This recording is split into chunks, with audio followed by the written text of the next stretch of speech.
Summon Sign is brought to you by you. If you want to learn how to support our show, go to patreon.com/laststandmedia.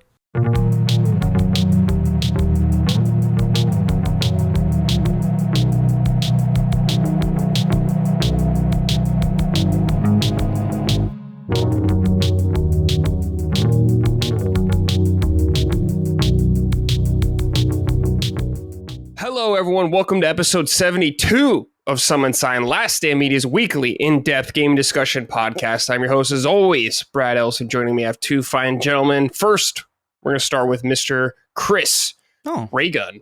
Chris, how are you today? I'm well. I sprinted to a Starbucks before we started because I realized we had a little bit of extra time and I need coffee. So, dude, I was up till like 5 a.m. editing. And I'm up now at 10. I woke up at like 9, so I feel crazy right now, but it's like, yeah, it's good. It's like momentum. Like I have a lot of energy somehow. Coffee, man. It'll help. Coffee and sprinting probly help. And sprinting, yeah. Did you actually like jog or something, or I jogged a little bit? Yeah, dude. Because like the coffee shop, like the Star, and it's a Starbucks. That's not a coffee shop. I didn't have time to go to like the local Starbucks or the local coffee shop, but like it's across the street, but it's one of those like main traffic lights. Oh, that takes forever. Yeah, it's like I might as well live like 3 blocks away from it. Sometimes if it's if I hit that light, so I was just trying to make sure like I maximized my time. Yeah, but inhaled a bagel. Nice, I got something in me. Got a busy day of recording after this, so it's you're a busy man right now. Yeah, but it's good to be here with you guys. Yeah, thanks for being here. And also, we got Mr. Matty Plays. Matty, hello. I filled in for you recently. I know. I haven't had a chance to listen yet, but I appreciate you getting my back. Oh, sure, dude. It helped out a lot because I texted Cog early that week because like I was at PAX East, we were game pitching, and just as things are ramping up, I just read the room. I was like, I don't know. I will not have like 4, 5, 6 hours to like write, produce, record the show. Like that's just not going to happen this week. It's really rare I feel that way, or I always make it work. But you saved my ass this week because like we ended up doing some last minute changes to like our pitch deck, and my wife and I were up to like 6:30 in the morning working on it. Man. And that was like the day before the show. And I literally said to her, I was like, I am so happy Cog said yes to taking over for a week because I don't know how I would have done the show. Yeah. But we got it all figured out and it went really well. So good. Again, thank you for holding it down for me. But good to be here. Excited to talk some Doom and some 100-line Last Defense Academy. That's a lot right. of good games on the docket here. Yeah. When I filled in for you, I was like, oh boy, what a week to fill in for Matty. I know. Nothing happened. Everyone's going to be like, I want to hear Matty's opinion. Then I'm just there. Sorry, guys. You have to wait till next episode. Everyone was calling for a raise in the comments. You definitely you did great. Send those to Colin, dude. Let him know. Yeah. All right, boys. A couple of warm-ups before we get into what we're playing. This is from Pair of Shoes. Hello, Captain Brad. Blue Crince. That sounds weird. Crince. I don't like that at all, yeah. And Doom, the Matty ages. You get locked in a room for 3 days with only water. Once they let you out to finally eat, these are your 3 choices of food. Which do you choose to consume and eat entirely? Number 1, 5 tins of Spam, uncooked. Number 2, a 2-pound container of nacho cheese. Number 3, 4 banana peels. Thanks for all the great shows and fun times. This is a strange question. I've never had Spam before. So Spam, what? I think I have. Yeah, I've never had. It's been a long time. It's like a big thing in like Hawaii. I remember. Yeah, they put it on. They put it on everything. I think you can get it at McDonald's, dude. Like Spam burger or some shit. In fact, it's never been used in my vocabulary as food. It has only been used as like, dude, you're hitting my messages, like you're spamming me. Like that's the only spam I actually know. What is this? I know it's fake meat. It's fake meat. Okay. Yeah, it's uncooked. It's pretty good. I've never had it uncooked, but like that's how, I guess the cheese, because it's the only thing that seems like it would get me sick probably, but it doesn't feel dangerous. You're taking 2 pounds of nacho cheese, dude. You're just fucking gulping that. That somehow seems more survivable than like uncooked Spam or 4 banana. Like I feel like 4 banana peels. There's something sinister brewing in there. There's like 4 banana peels is unacceptable. I'm looking at Spam and this looks like a product out of SpongeBob, bro. Like it is 100%. this is not okay. It's not. It's not that I'm gonna bad. pass on this one. Yeah. Hey, dude, like people putting spam in sushi. This is crazy. Why banana peels? Like, I don't know. That's like not like That's garbage. that's If- that's yeah, actual yeah, I was gonna say, trash. I feel like the only food here is Yeah. really the nacho cheese. Like, I would go for that. I would personally go for that. Dude, I think I would take the spam, honestly. You Because would after I just 3 Googled it days, and you they wouldn't said just glug yes. down. You wouldn't just clog your arteries with 2 No, I pounds think I of would nacho just- cheese. Well, the thing with the cheese, I think I'd barf while doing it. And Oh, if you yeah. gotta keep going, like you have to do it, I'm gonna die, I think, if I keep like throwing up while doing it. I'm trying to remember moments in my life where I've like inhaled more cheese than is reasonable. And I feel like it's happened on a couple of, like I can pack away pizza like really like surprisingly. Yeah. I think people would be genuinely like awestruck at how many like pies I could probably pack away by myself. But so I'm looking at like 2 pounds of cheese and I was like, that's a lot, but like I don't know if it's like maybe I've conditioned myself to be able to do You can this. maybe do it. I could maybe But do like it. drinking it, like are they gonna give you a straw or something like that, or do you gotta like hold the bag and just? They I give you don't like a movie theater cup and drink a nacho Oh, cheese. out God, of- yeah. I don't know. Like now I'm reconsidering. Yeah, Brad's making a good argument, man. I mean, Spam is cooked inside the can. I just I looked. also just worry about the digestive Oh. process after, right? You've only had water for 3 days, right? So like Yeah. your whole body is just like about to go under shock. And technically you've done like a fast, right? You've done a 3-day fast. So to just load your body up with cheese, That's true. I feel like it's just you're killing yourself, like, Yeah. you know? I think I that's guess, death. I guess technically the spam is like the least objectionable because you're saying it's cooked in the It's what I just googled it. That's what people are saying. Oh, so you're just like crisping it up when you cook it, basically. I think, yeah, I suppose so. I guess. I guess I just wouldn't appreciate how fucking slimy it would be out of that can. Yeah, it'd be horrible. Yeah, it's, It's like like- eating it's a like- slug.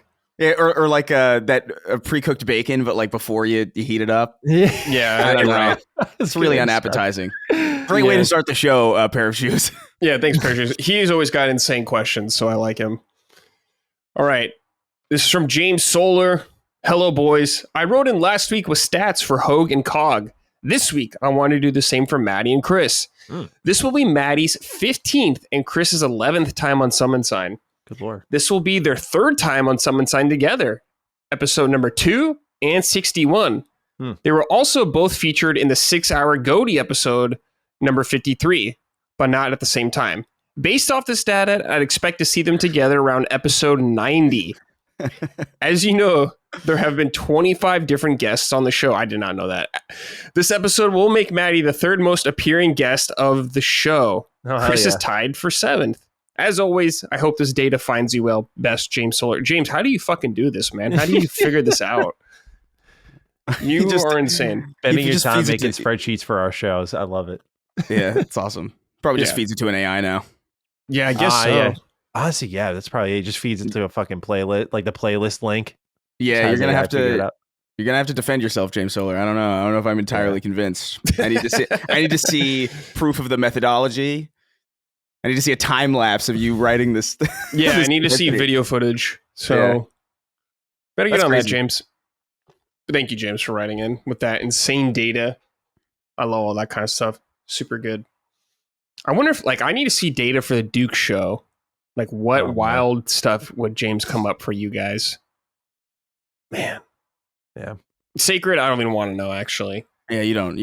I don't want to know. There's too I much see- I going see- on there. Like if someone could give us stats on like pause moments on Duke, that would be crazy. Like that, I think, because that's like our thing. We just kind of, I shouldn't say my thing, I guess. I walk into that a lot on the show. And so I'm sure there's a crazy stat out there. Like it's happened like 18 episodes in a row or something, some ESPN level headline for our show about our pause moments. So Yeah. James, if you want to take on a real tough task and listen to the shows and then make some stats based on them, there's one. Yeah.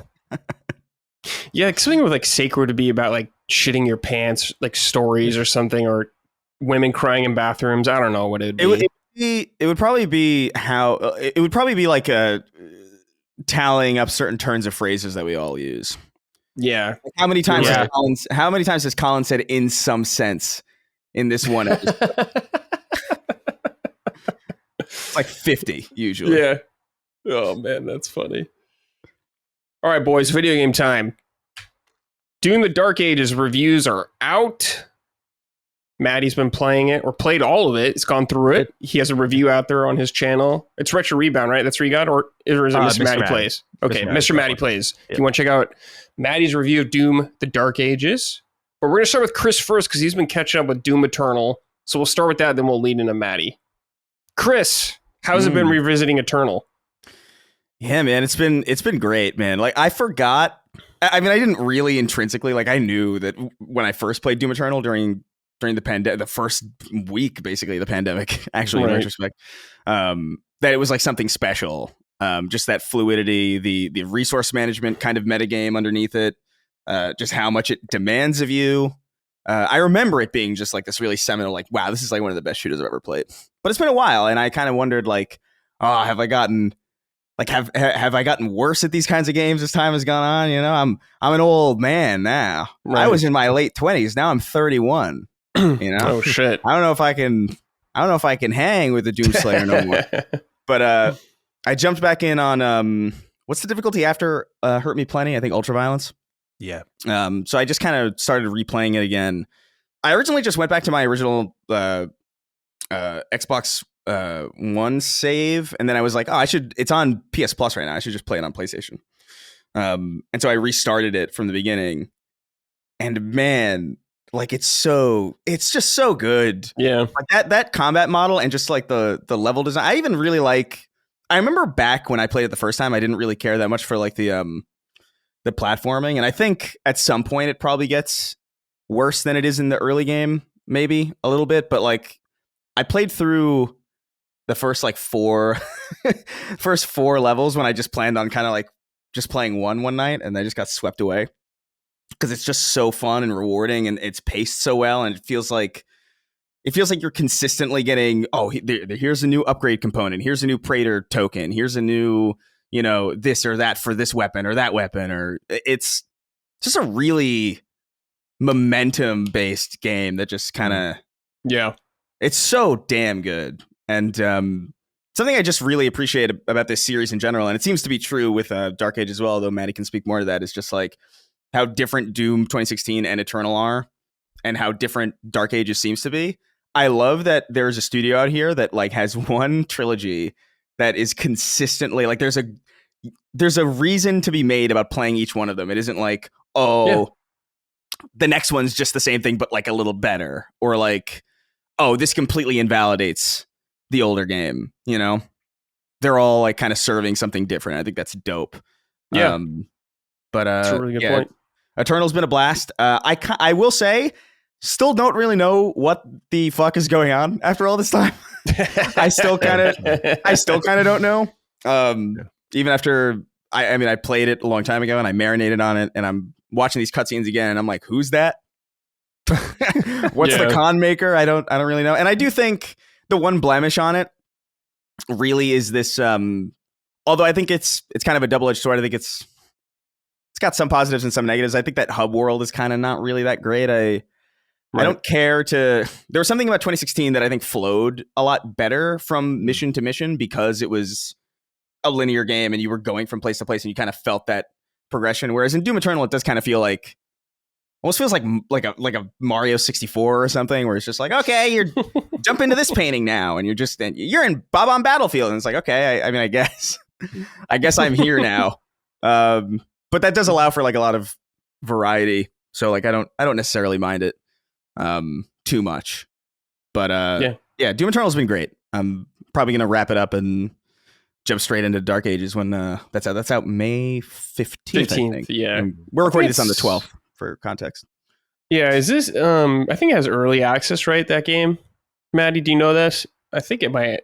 I think if you have, I think it does because I saw some people playing it on my friends list. But okay, it must. But I think it's a couple of days. Yeah, I'm not doing that. Yeah, that's kind of like a thing, I guess. Everyone does that. Yeah, it's I think already out now. Yeah, I got too much. I got too much work to do to. I can't lose myself to a new game like that. At this point. Yeah. I get you. Just quickly, Doom Dark or Eternal for me. I remember that game, but I felt like I was on drugs, running very fast, constantly, nonstop movement in that game. And I prefer Eternal over 2016, just like the sense of speed and movement. I will say Eternal has a lot going on. It can be overwhelming. It's a very demanding game.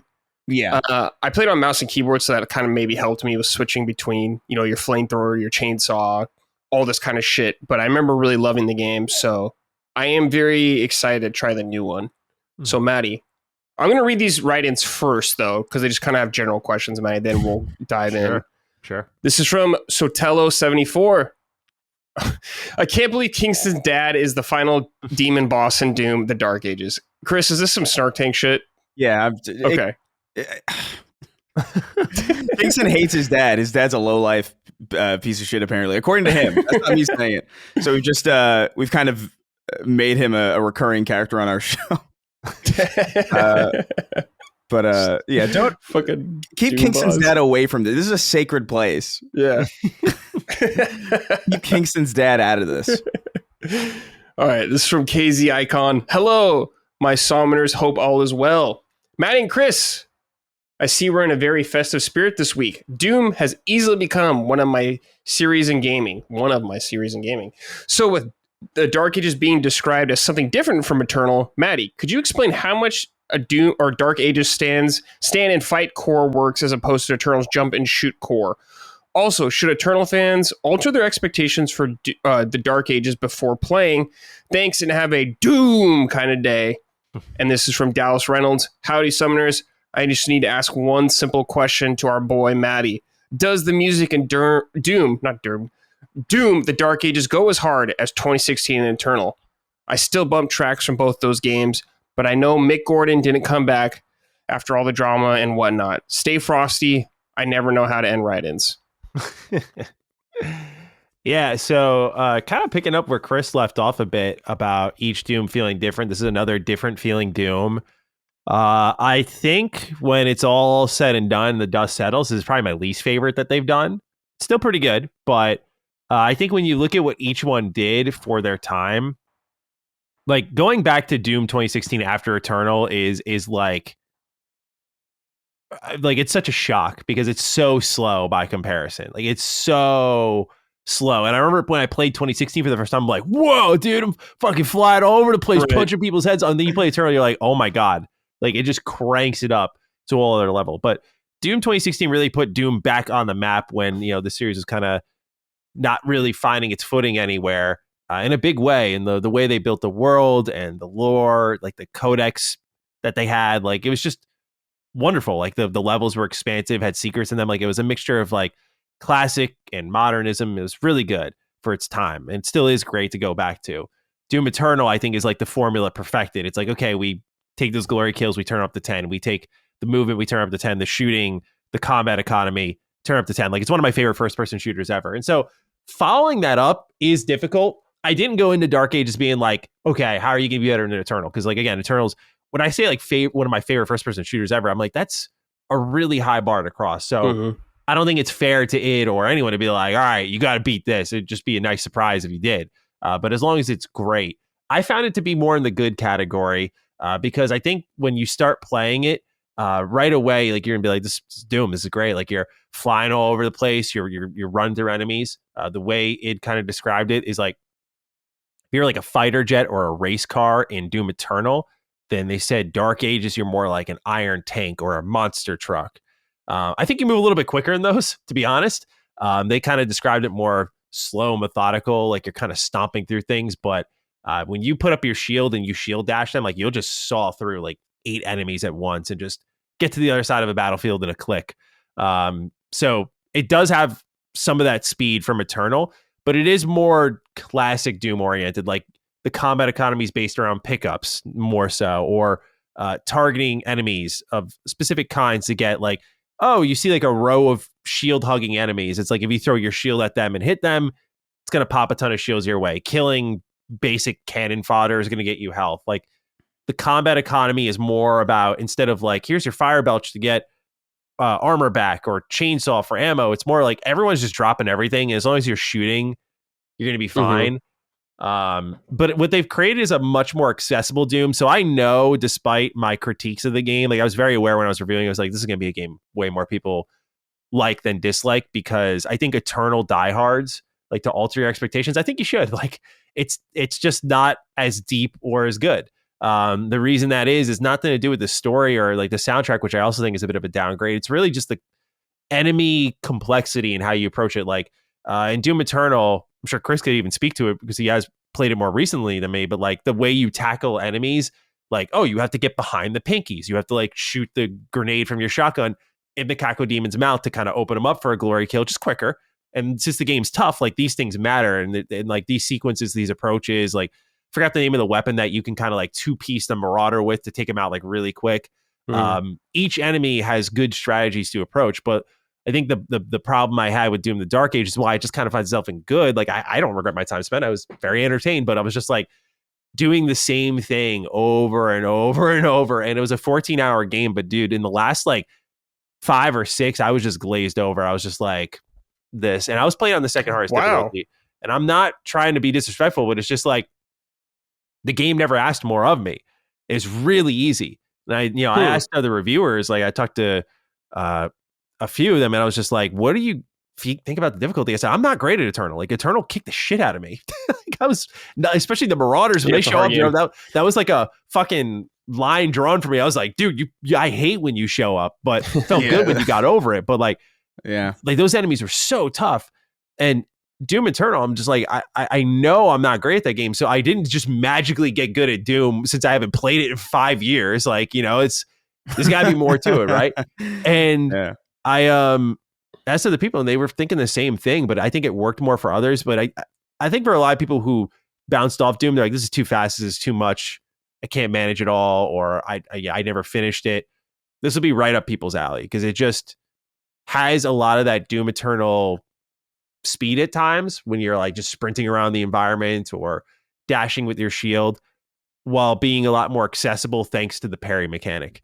So for me, again, it felt so flat by a certain point, not like emotionally, like it was just a cool game to play, but like in the terms of my engagement level, I was just like, I'm not doing every boss, every enemy you face, everyone has a very easy parry window. Like even on the hardest difficulty, just a really easy parry window. Like even if you've played games like Sekiro or you've played Expedition 33, you're like, oh, I'm acid parrying. Like I'm telling you, like you'll be great at parrying in this game. Like even with the way they've tuned the difficulty sliders, like I just think the game's fucking easy. And so part of the charm of Eternal was that difficulty and sort of learning the enemies and what exposes them quickest and swapping around that weapon wheel a ton. Doom the Dark Ages lets you get comfortable with like a single weapon, cozy up with it, and kind of just ride that out for the whole game. So there's pros and cons to that. Like I do love classic Doom, so I like a modern take on classic Doom. That's fun. But I think there's a reason why the design evolved into 2016 and then Eternal, because going back to Dark Ages, like, yeah, this like the model starts to wear itself out. I think getting rid of glory kills wasn't a great idea. I read up about it because I was like, why did they do this? This feels like such a shot in the foot. Like if you're going to keep anything, you do that. I look into it and they're like, well, it's to maintain momentum. Like so that you can just keep going and keep going. I'm just like, so you don't like have those brief couple seconds of killing something? Yeah, but I didn't feel, because like there are glory strikes and kills. And so the glory kills is like the Doom guy just putting his foot up and just blasting through someone. and then there's the glory strikes, which are also similar in that like the camera stops and you see like an animation play and you'll like whip out your flail and take off their arm or something. Oh, and then you'll keep attacking them and shooting them. And then you'll do another animation. I'm like, these are about the same. Like you're talking maybe a second of a difference. And I just didn't see the trade-off where I was like, man, I'm really keeping my momentum going here. So again, it's like a great game. Like I said in my review, I was like, people should definitely download it and try it out. Like it's definitely one of the better, stronger first-person shooters. I think a lot of people are embracing the idea of difference in this game, in my opinion, a little too much, because I just don't think it's as good as the other two. It's not breaking as much ground as the other two. And people are kind of celebrating for it just being different from the other two. And I'm like, well, that doesn't mean it's good, as I've talked about with other games. Or like it's going to be great, I should say, because it is a good game.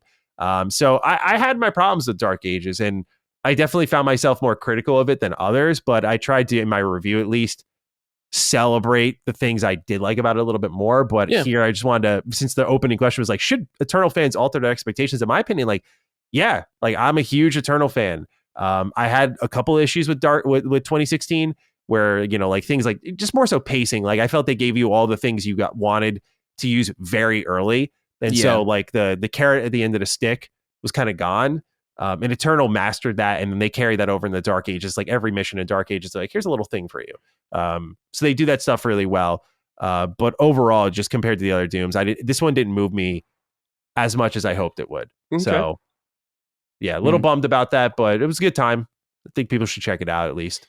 Let's I guess let's start with kind of what you think it did do right. I guess that separates it from the other games. I think the open areas are nice. Some people, because I watched a few reviews yesterday because I was just curious what others are saying. And I like the open areas. Some didn't, but I because they like breaks up the pacing. But I like when a breakneck game like Doom gives you those moments to breathe. Yeah. 2016 kind of had that problem too, where it was just like every 2 steps there was a fight. And for a lot of people, they're like, that's Doom, bro. But I'm like, again, I think the formula has evolved. Eternal even does it. Eternal is the breakneck game. And it's like, there are moments where you're just climbing in first person and looking for collectibles. It's like a 2-minute window, but that 2 minutes is so vital to catching your breath. So brain's not just shut off and you're like, oh my God, another fight. I think Dark Ages does that really well, where you're kind of like put in these big open levels and they're beautiful. Cause like Eternal had these vistas where you look at, you're like, damn, but you didn't really feel like you were exploring them. You just got to look at them. And I feel like Dark Ages gets a lot closer to that feeling of like, I'm in that beautiful thing I'm seeing. I think the cinematography, even though the story kind of sucks, like the cinematography was awesome and reminded me a lot of Halo. Like there's some shots that just were very like Halo reminiscent. I thought of you right away, Chris. I was like, I think you're going to appreciate some of the little callbacks they do, which I thought was cool. I think the pickup kind of economy, like that's a trade-off I was happy about. Like I don't mind. Like I mind the glory kills and I mind some of the trade-offs they made, but I do like classic Doom in that like there was just strategic movement when I was in encounters where I would just be surfing around looking for pickups, and it felt really well tested. Where it just felt like there was an answer for me around like every corner of like what I might need in any given situation. Again, it's part of the reason it was really easy, but they definitely achieved what they were setting out to do with their design. The sound design is really good. Just everything sounds gross, and that makes it sound really empowering. I like the upgrade system a lot. There's like collectibles you can get around the map, like rubies and some type of gemstone that you can basically spend on top of gold to upgrade your weapons. And there's some really cool ones. Again, like speaking of Halo callbacks, there's a weapon, I think it's called the Shredder, but is that you can turn it one? Where you put the skulls in? I think I'm crossing it up. Maybe it's not the Shredder, but it's you can basically upgrade it to turn it into the Needler from Halo. So sick. Yeah, you load them up with a bunch of these bolts, and they turn yellow. And when they do, if you throw your shield at them, it literally blows up, and it is that sort of Needler explosion. Where you see it all stuck in them, and then it explodes out and hits the enemies nearby. So it's really cool in that regard. Like the upgrades feel good, and that's why you can cozy up with a weapon. Like I use the Cycler a lot because it turned into this. I described it in my reviews like a Ratchet and Clank arc lightning weapon, where you're just like, you shoot one enemy, you see the lightning just chaining all over the place. You can turn the shotgun into like a double pump, like boom, boom, boom, boom, and it's busted. Ooh. Like there's a lot of great options, and I think what's cool about that is you're gonna find people cozying up to different weapons throughout like a whole playthrough. And that's very different from like Eternal, where it was like you have to be good with everything, and like I wasn't good with everything, so I struggled with Doom Eternal a bit. So that was like where I think the accessibility approach won. So yeah, there's like a lot of great things it does. Like it just, again, it really to me came down to just the enemy variety was very vapid. Like it didn't matter because they threw all these different things at you, but like the final boss, I won't spoil anything obviously, but just like it was the same shit, and I was just like, Jesus, man, like they didn't even switch it up for this. Like the parry mechanic gets overused, and I think what happens by the end of this game, maybe some people feel the way I did, is I think the model's run its course. Like I think if this is the swan song, like goodbye Doom, we're stepping away, and the rumor is they'll work on like Quake next. I think it's a perfectly fine farewell, but I do feel like this is like all they could squeeze out of Doom now. That's why they did like the dragon sections, the mech sections, which I can talk about if you want, but I don't think stack up in an interesting way. The spectacle of them, which is another thing I like about the game, is fucking brilliant. Like, it's awesome. Just looking at it. The game runs beautifully. I was playing it on ultra settings, like not a single crash, not a frame rate hiccup once. Like, it was beautiful PC experience. But mechanically speaking, but yeah, the game's got a lot of drawbacks, I think. And I think Eternal fans will pick up on them the most. I think 2016 fans will be very happy. So it's going to be another. I didn't learn until I posted my review. A lot of people were like, "Oh, she didn't like Eternal." I'm like, of course. Yeah, of course. One of the people didn't like Eternal. I'm like, of course, this is how it's going to. It's like, sure. That's sure. It's so incomprehensible to me that somebody would not like it. Eternal, I know. I saw it. Like, I was just like, I was like, you're entitled to your opinion, but okay, whatever. I get it. I get it. I almost feel like it's because it is a. I don't know. I don't think this is a spoiler at all because I know about it. And I'm pretty sure it's in marketing, but feel free to cut this out if it is. But like, it is a prequel, right? Like, it is like, yeah, it's not a spoiler. That's not a spoiler. Yeah. No. Okay. So like, they said that like immediately. I almost wonder like if you played this in the chronological order, would it make more sense? You know what I mean? I don't know. Maybe. Dude, I tried my best. I don't know what the fuck is going on. Let me ask one. Are there still like gore nests or like Slayer? I think in Eternal they're called like, oh my god, Slayer gates. No, well, they kind of swap out these horde modes for some. Like, the problem also that I had was why my eyes glazed over, especially by the end game, is just really heavily repeating some mechanics. And when the shooting and enemy variety isn't as great, then those things like that were like the Slayer nest and whatnot that were fun. Aren't as fun here in Dark Ages. So what they do is this thing called a leader fight. So basically there's like this one enemy that is defined as the leader, and they have shields around them and you just can't damage them.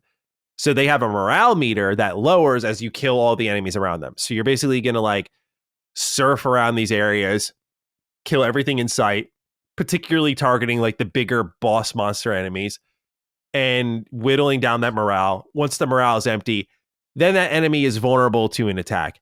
And they do that every fucking mission, multiple times, every fucking time. So there is none of that. And that was the other thing. I was like, dude, just like, guys, there's like one other objective to bounce between. Would have done so much here.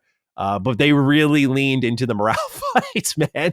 They're there constantly. Yeah. So yeah, in a sense, they kind of have them, but it's not varied enough. So I see what you're saying. That's a shame. Yeah. I think one of the strengths of Eternal specifically was that the enemy variety and how the AI would like interact with each other when they're. It's almost like it's kind of what I loved about the Halo trilogy back in the day too. It's like every AI just seems to have its own like very specific behavior, and they complement each other. And like depending on how many of each are on the battlefield at the same time, your strategy would have to like revolve around that. Yeah, especially on higher difficulties, and that's what Eternal's that to like the max, and it's why I think it's like one of such a perfect, although at times like very stressful, very stressful. Yeah, so I think that's why some people are going to be happy with this. Like it was a review that was very different for me, where I recognize like I definitely didn't like it as much as everyone else. I know that, but I also can recognize what it's going to do for a lot of other people that. That they just wouldn't like, again, as an Eternal diehard, like I know where my fandom's getting in the way, so I don't want to undersell it to people, but I also want to be clear about like by the end game where I was at, which was very much like, again, like the eyes are kind of glazed over. And when it was done, I mean, there's no multiplayer. They said that they did it this way for it to be its biggest doom, but again, like 14-15 hour run through, and I just uninstalled it. I was like, all right, like that was good, you know. Like I don't like feeling that way. Like after Eternal, I was like, dude, inject this shit in my veins. Like I want to go again. 2016 was also awesome. Like I jumped into the arena multiplayer and then jumped back into the campaign, tried to like do all the collectibles. But I was just done after Dark Ages. And that was like one of the signs. I was like, yeah, I think I was just pretty cooked by this game by the end. I was like, yeah, it's just not hitting the same way. But it's beautiful. It is beautiful. Yeah. Yeah. How's the setting? I think it's a really cool setting from what we've seen in the this more medieval kind of prequel take on it. Yeah, definitely good for marketing, because like to be able to say you're basically like Captain America with a shotgun, you could ride dragons and mechs. Like Doom has always been about that badassery, and like they definitely hit a home run with that. Like the way he's presented as a character, the anger that's captured, his aura, the way he behaves, like very, very well done. I will say those dragon segments are really fucking cool. Like when you're dogfighting and flying around, that shit is awesome. But speaking of kind of like repetition, when you're in these missions, there are going to be these like ships from hell that are based around this level.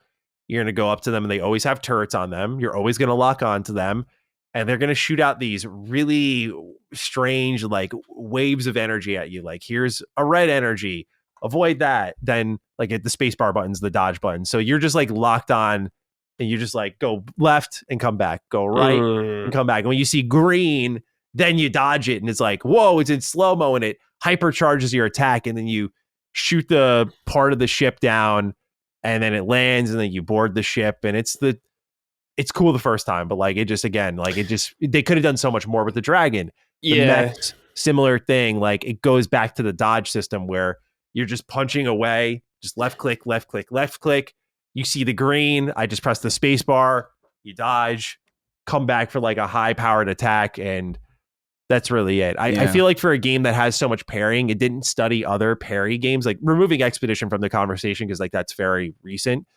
Something like Sekiro like has like jump counters or whatnot to like vary up the type of parries and counters and deflections that you're going to be doing. The lightning counter, even right, the Mikri counter, like dodging at your enemy. I'm not asking for all of that from Doom because there's so much happening on screen. I don't know how it would balance out, but I think if there were different types of deflects and parrying across these three play styles somewhere, somehow, it would have gone so far, so much further. I think it would have been better than any Doom game. I think that's the one. If I were to say anything did frustrate me, it would be that is I'm like, damn, very close. Still good, but not quite all the way there. Do you think that the lack of variety of the parry mechanics would have been served better if the parry window was just a little bit more unforgiving? Like, do you think like that alone would have improved it? No, because I did tune it. There's a difficulty slider for like literally everything in the game. Like it's a very customizable Doom. And like I fucking cranked up the parry window to make it tighter. And it just still felt very easy to me. And I'm not saying it's like, oh, flex, like I'm really good at this shit. It's like, I'm not. Right. It just, I think is very easy. And so I don't know if I don't think that window being tighter would have changed much. I just think it's like the way you engage with it. Cause like, to be fair, it's like, well, in Expedition, Matty, like you can parry and dodge literally everything. Like what's the difference between that and this here? And I just think there's more options of approach in the case of, again, the Expedition has the jump parry. Expedition has attacks that are best dodged. Expedition has attacks that are best parried. So it's like there's three options that kind of let you make that moment to moment decisions. I think Doom, you'll see when you play, but there'll be enemies that like when you see a green attack, that's your parry attack. And like Doom, when it's like everyone's attacking you at once, as it would happen in a Doom game, you'll just hear that ding in your head like 18 times in a row because you just parried like 7 attacks. And so I'm very curious to get Chris's thoughts because the game kind of has you stop shooting and moving way more than I think you should be in a Doom game. Like if I could keep shooting while I'm parrying, that might have been a big difference. That was like subtle. But yeah, you just find yourself like, you'll even see in the footage of my review, like you're just parry. I'm just like, that's crazy. I'm like, holy fuck, man. And they do eventually give you a thing called shield runes that give you a little bit of more of that. Like when you parry, they pay a price for it, but it has to be a very particular attack you're parrying based on the thing you have equipped, the rune you have equipped. Like I had an auto turret. So if someone shot a projectile at me and I parried it, then I would take out this auto turret and just like literally shoot everyone down. That was cool. That was also like very late in the game when I got that. But that was, when they started to give you offensive options, that's where I went, okay, better. Still not quite there, but better. So yeah, I don't want to sound too negative about it. I hope I'm not. I think that's totally fine. Like, I agree with you, Matty, from what you're saying, because you're talking about this parrying thing, and it's like, well, what makes games like Sekiro and Expedition 33 better, like you're saying, is from what it sounds like you're saying is, like when you're playing Expedition 33 or Sekiro, a lot of the enemies have very unique move sets that are very different, and they have like a lot of mix-ups during them. But it sounds like to me, from what you're saying, everything's very predictable that they're doing. It's really easy to read all that stuff, and of course, very easy to land it. So it doesn't even feel satisfying. Yeah. Like you need your parries to feel kind of good and have some sort of risk doing it. Mm-hmm. but it sounds like it's just a cakewalk, and you're talking about pairing 8 guys in a row or something like that. Yeah. You lose. But again, I'm not some good. excitement. Like I want to be very clear about that. Like I played a lot of first person shooters growing up, so I know I have like an affinity for them, but I also understand like I'm not God tier. Like I struggle with Doom Eternal. I'm not afraid to admit that. So it's just like one of those things where I think most people who play a decent amount of video games are just going to kind of like coast through this thing. And I definitely, if you start off on the, like I would just recommend anyone listening, at least start off on the second highest difficulty, at least. You might want to bump it up a little bit more, or go and customize it. But the thing I have an issue with customizable difficulty is like that is on the game designers, and it's good it's there, but I do think with you, like when you have preset difficulties, it is on you to create the optimal experience. So while it's great to have the option, and it is a plus in my book at the end of the day, I shouldn't be in there like tuning my parry window like, how about this?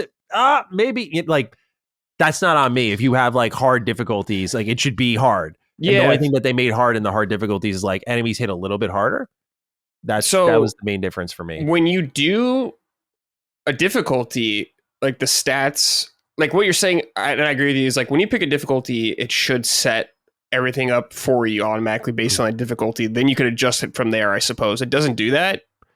It does. I'm just okay. I'm more so arguing that because I know the counter argument to anything I'm saying is, well, you can change all this for yourself. Like you can change the parry window, you can change the enemy damage, you can change your damage, you can change this. And I'm like, yeah, but like the reason the difficulty options exist in the game is they've created the levels of experiences for you. Like that is how they saw their vision. And they were like, this is how, if you want like a normal difficulty option, this is what you should play. If you want like a hard mode or a nightmare mode, like this is how these should play. And I was just kind of like sitting on the hard mode. I'm like, this doesn't feel remotely difficult. Moved it up to the hardest difficulty. I'm like, okay, not bad, but also not great. Like, so that's why I always argue a little bit against difficulty sliders, because I feel like it's a bit of a cop out on the game designers. And that's just personal belief. No, I get it. I feel like if you have a vision, but then you pass that off to the player and be like, well, you can customize however you see fit. It's like you've kind of just not done your job then. You've just kind of given them a bunch of tools to adjust it. And people will find that very useful. It's not that it's not useful. It's just, to me, from the perspective of like you're making a product, like I feel it's on you to not lean on that so heavily. I mean, literally the review letter we got, I thought read incredibly defensively. It was just like, just a heads up, like there's a very different Doom, and like it's more like classic Doom where you're wading through projectiles. Remember, there's a difficulty slider if you want to adjust anything. I could tell throughout the whole marketing, they just knew that this was not a fucking difficult Doom. This is a very different Doom, and they were probably scared a little bit. Right. I didn't bring it up in my review because it really didn't have much consequence in the verdict, but it was just like, I could tell like right away. I was like, okay, they're like, I've never got a review, or I can't remember. I should say, because I won't say never, but I can't remember the last review copy I got where it was like, here's a message from the games director, pretty much like defending the game before I even installed it. I was like, okay, seems kind of like a lot. Yeah, I think, I don't know. I guess internally for me, I was just like, there's no chance. I kind of knew inherently like that there's no game that's going to be like, you can't make it do better than Eternal personally. I can't imagine. I can't envision that, especially like with the way that they were going about it. They were like, oh, well, this is stand and fight. This is not race car. I was like, oh, I really like race car. So like, I kind of intrinsically knew that I was probably going to not like this one as much. But I don't know. It's I'm really eager to see like what's like what makes it tick.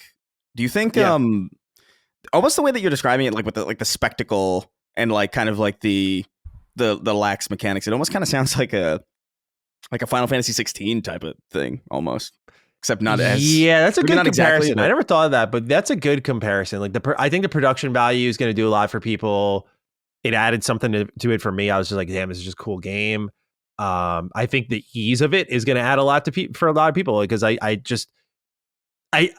will call a spade and say I think a lot of people got filtered by Doom Eternal, and I get it because it's a fucking hard game, but I think people will embrace like, oh my God, I can finish this one.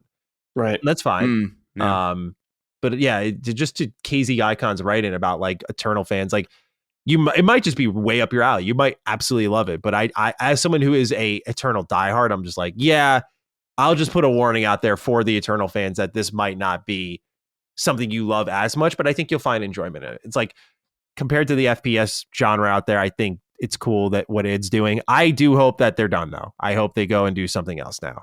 I feel like they've gotten all out of it that they could. Once they did like mechs, dragons, glory kills, race car, monster truck, et cetera, reinventing the whole thing with 2016. It's like you've done a great job over this last decade or so, and it's time to do something new, I think. So I feel like they got that feeling because this was just a little bit of we're just going to do what we think is fun and just put that first and kind of chill for a game here. And I'm curious to see what they do next. What classic FPS franchise they pick up next. I mean, the rumor is Quake. I'd be interested to see what that's like. Yeah. How was the mace that they added in the game? The melee in it, I guess. I do like the melee because it gets into the glory kills. Like that's why they got rid of them. So it was a more fluid melee system. So you get 3. I won't spoil what the last one is, but the mace itself is cool because, like, again, you can upgrade these things. So, like the mace, if you hit enemies, like it'll drop more armor, so you could strategically use it. I kind of have a love-hate relationship with the melee system in the game because there's a limit to the amount of melees you can do. So, like ammunition almost. Like how they handle that? You pick up ammo for your melee. Okay. And I kind of think that just feels bad. Like there were so many times I was playing the game where I was like, man, I'd love to fucking hit you over the head with my mace, but I have to pick up an elbow to do that. You know, it's like, okay. But I think it looks cool. It's a lot of vibe for the game. Like the way the Doom Slayer's apparel, the dragons, the mechs pulling out a flail. Like I think people would just really love the world of this game and sort of what they're doing in that regard where, you know, numbers and balancing and difficulty be damned. Like this is just a cool first person shooter. And I have nothing to argue against that because it is just, that's why I liked it and recommended it. I was like, it's cool. Like it's a cool game. Full price. If you're like an eternal diehard, maybe wait like $10, you know, something like that. So you feel a little less bad about it if you don't like it, but definitely worth the time, but just temper the expectations because then you get to be surprised if you like it more than Eternal for some reason. Yeah, I'm definitely going to Game Pass it whenever I get to it. Yeah. That's, I think, how a lot of people are going to approach it. And so kind of a bit of a bummer, but again, I'm curious to see like once it hits the masses, what their takeaway is. Yeah. Because I do think it could be divisive. That's a strong term, but like I do feel like because people were like Doom Eternal was divisive. I'm like, no, it fucking wasn't. It's like there's just no world where that game was divisive. No, it was just hard. Yeah, it was just hard. Like that's all it was, and it was either for you or you worked through it, or like that was it. Like you know, you just there was not a world where it was divisive. Like this might not be the direction of Doom. It's like that is Doom. That is absolutely Doom. Dark Ages is going to be divisive though because it just steps away from a lot of the things that define Doom for 2 games. Glory kills, the pace, the kind of rip and tear feel of it, the linearity of it, even the story's worse than ever. So, damn, worse than ever? Well, yeah, because they put so much time into it. And you, like, it's one thing with Eternal, I didn't care that the story was, like, tough to follow because it's just so brief. Yeah. But Dark Ages, it's just, like, long cutscenes at times for a Doom game, and they're like really trying to build characters, and I'm like, I don't know who the fuck you are or why this is going on. As I said in my review, by like the last like quarter of the game, there is this what the fuck is going on? I just like it is. There's one shot burned in my head where I'm like, okay, this is cool. Like, but that's where I was like, this is just an acid trip of a game. I was like, I don't know what is going on, why this is happening, but okay, sure, I'm just here. I'm here to shoot shit. And I think that's what they expect you to do. Yeah, it is weird to focus on story in a game like because I'm a big Doom fan. I love this duology specifically. It's soon to be trilogy, but like motherfucker, like I don't know. I have no idea what the fuck's going on. Yeah, if there's like a central villain to the Doom franchise, I would be hard pressed to tell you who it is, or like you know, like I have no idea like what is going on. I just know that. I just gotta kill these demons. Yeah, I just gotta kill these. I don't need anything more than that, really. So it's a very strange thing to focus on. The problem is that this is a little bit of an origin story in some ways, right? Because it is a prequel, and they do spend time in these cutscenes, like trying to have these character defining moments and whatnot. So I agree with you. That's why in my review I saved the story for the last segment. It was like I think 3 minutes long or something like that. Like it was a very little conversation. But I'm like, to be clear, ladies and gentlemen, they did try, and that'll be enough for people. But it's not like I think as dismissible as a 2020 Doom. And I think 2016's was interesting because it's like, oh wow, they really cared. I remember the story of 2016's actually. Yeah, because they had like a whole codex and everything. I was like, yeah, wow. I was like, okay, this is like they tried. So there's trying and kind of that level of success they found in 2016 where it's like, oh, whoa, interesting. And there's trying in 2025 with Dark Ages where it's like, what the hell's going on here? So yeah, it's not going to like, to be very clear, people, this is just me doing the job as a critic. I literally had very little bearing on any sort of verdict I came up with because I was like, I don't fucking care about the story in this series, and I don't think it does either. No, I don't care. But just for the sake of the conversation, there's a lot of things that kind of tally against the game, in my opinion, where it just kind of puts it in the good category. I enjoyed it enough, but I'd be lying if I said it wasn't like a little disappointed with my emotional experience after the end, where I was like, man, I was hoping I kind of like walked out of like, what a fucking banger. But I think others might feel that way. Yeah. Cool. Well, yeah, it sounds interesting. I'll definitely check it out. Chris will check it out. Yeah. It sounds like to me, Matty, you were saying, and I agree with you, that they really wanted people to finish it this time. Yes. I think Doom Eternal was maybe a little too steep for most people. Yeah, and I sympathize with that. If if for those who pay attention to the industry, we see the completion rates and stuff, and I'm sure Doom Eternal, they were like, "Oh my god, yeah, no one finished this thing." Like I'm actually going to go to my Steam achievements because I'm very curious how many people actually, beat Doom Eternal on PC. Yeah. But yeah, overall, let's see here. Hey, 32.3%. That's more than I expected, honestly. That's actually way more. Yeah. Yeah, I wonder if PC is one of the higher ones. I don't know. Out of the platforms, I'm not sure. Might be. Still, yeah. I would imagine. Also, Doom Eternal's longer. I took like 20 hours. Doom Eternal's a pretty long game, from what I remember. And so for them to call it their biggest Doom yet, I coasted through the game in like 14, 15 hours, and like I explored and stuff, but it is also shorter. And so the trade-off of no multiplayer is like an addition by subtraction, in my opinion. I did not like battle mode in Eternal. Yeah, there's none of the invasion stuff, right? As well. No. Okay. No, it's just pure single player, and that's one of the things that's cool about it. But I kind of low key wish if they did do the multiplayer again, they just did what 2016 did. I thought that was awesome. So. Oh yeah, I remember that. Yeah, that was fun. Okay, well that's it for Doom: The Dark Ages. We'll have more of that in the coming weeks. Thank you, Matty. All right, guys. Just quickly talking about this random game called Captain Blood that I played. So interesting. Yeah, fill me in on this. So I had no idea what this game was until like a week ago. It just appeared on my timeline randomly. And it's marketed. So I'm going to read this real quick from Derek Beek. Mm-hmm. While I've yet to play, Captain Blood's development story is one of the most interesting ones I've ever come across. Being a game that started development in the early 2000s, only to come out in 2025. Mm. So I have two questions to ask. Does it feel like a game that was supposed to release on the Xbox 360? And are there any canceled games you'd like to see be revived? Like this one. P.S. Matty, how was seeing Revenge of the Sith in theaters again 20 years later? I missed my window. Damn. Yeah, I know. I'm fucking fake fan. Bro. Yeah, dude, this fucking pitch came at like the worst time. Like I haven't seen Sinners yet. I haven't seen Revenge of the Sith again yet. And there was another movie I was thinking that I wanted. Oh, Thunderbolts I wanted to see. So I'm behind on my movie grind. Apologies, Derek. Yeah. So Captain Blood is, when I saw this game, I was like, oh, it's God of War mixed with a pirate. You're a pirate, God of War, essentially like that. And that's kind of what it is. This game feels like kind of an Xbox 360 game, but also a PS2 game in of what is going on in the game. So yeah, you were playing as this pirate. You're doing a job to rescue some girl that got kidnapped for a wealthy guy to get paid. Sure. Very pirate kind of thing. Bounty hunter. Sure.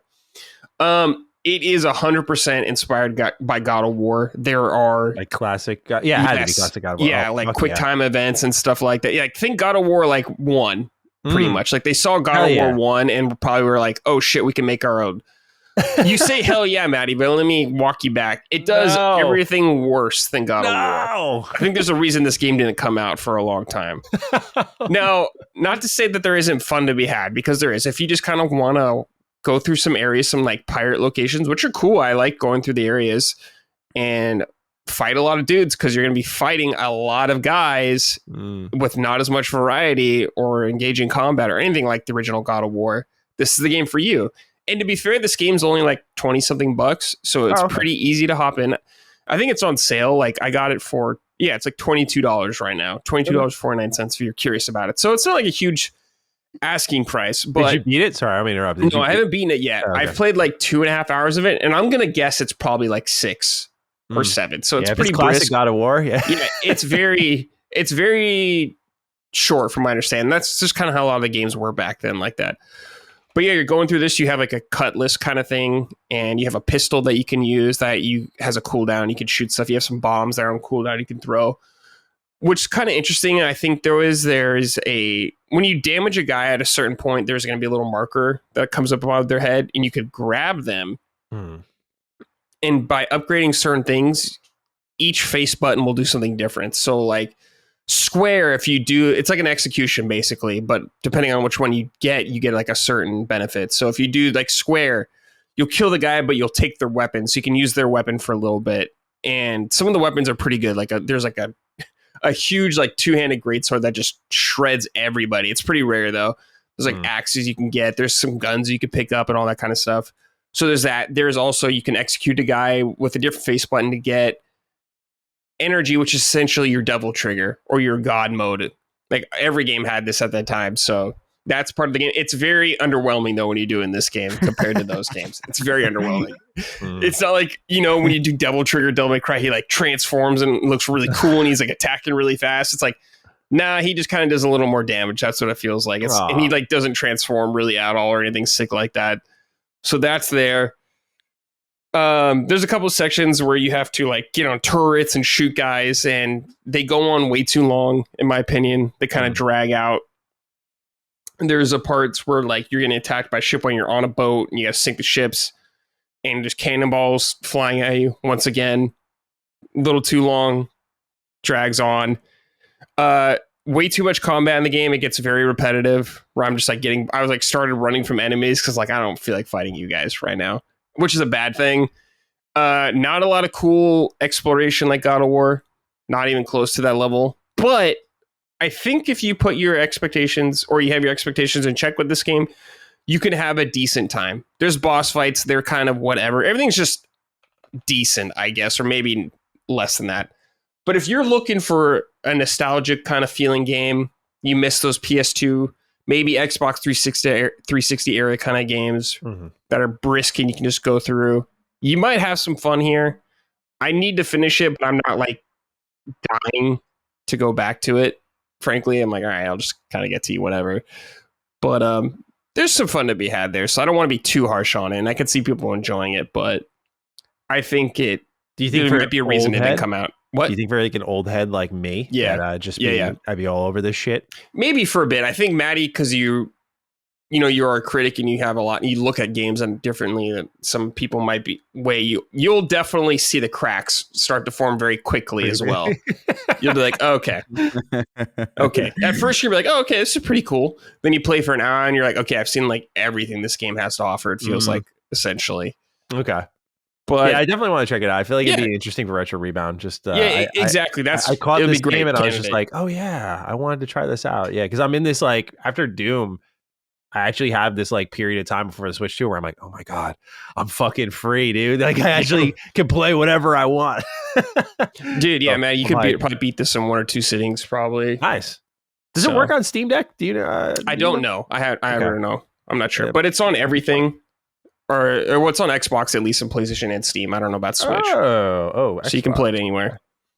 Yeah. But yeah, I could see like Chris playing this and being like, all right, for a little bit, but then just being like, okay, I've seen enough. It's just a hilarious name, Captain Blood. Captain Blood is so 2000s. Yeah, exactly. You can hear Chris Daughtry blasting in the pitch meeting to this fucking game. Like it's so great, Captain Blood.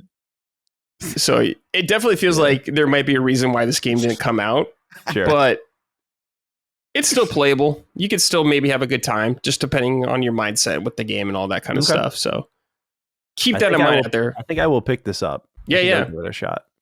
Yeah. It's definitely worth giving a shot. So cool. Captain Blood, weird ass game, but I'm glad it exists. Yeah, I just like that. Like, to that question, like, I think for me, like a game that was supposed to release on the 360, I think it was the 360 game, was the original Prey 2. You guys remember that demo? Yes, I do It was like remember a that. bounty I remember hunter. seeing the trailer for it at least. Yeah, there was a GameSpot demo, and it was like this Star Wars bounty hunter ass looking game, Yeah. except in first person. I watched that so many times in high school. I was so excited. Nothing broke my heart more than when Bethesda announced that, like, it's canceled, the studio shut down, etc. I was like, fuck, man. That's one I would love to see come back. Prey in general coming back would be great, but like that version of Prey, I love where New Prey went, but like that version of Prey would be awesome. Yeah. Yeah, totally. The one that comes to mind for me is Star Wars 1313. Oh yeah. Yeah, famously. It's just because I'm not even really a Star Wars guy, but I remember seeing that trailer and being like, that looks it was Uncharted Star Wars. Yeah, pretty much. You got that with Star Wars Outlaws. Great. Okay. I forgot to mention this. So in this game, you cannot jump in the game. So you're thinking of like jumping platforms like God of War, stuff like that to break up aerial combos or anything. Nope. Wow. Nope. You're not jumping.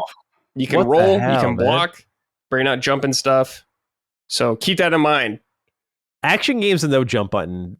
That is a very early 2000s game. Yeah.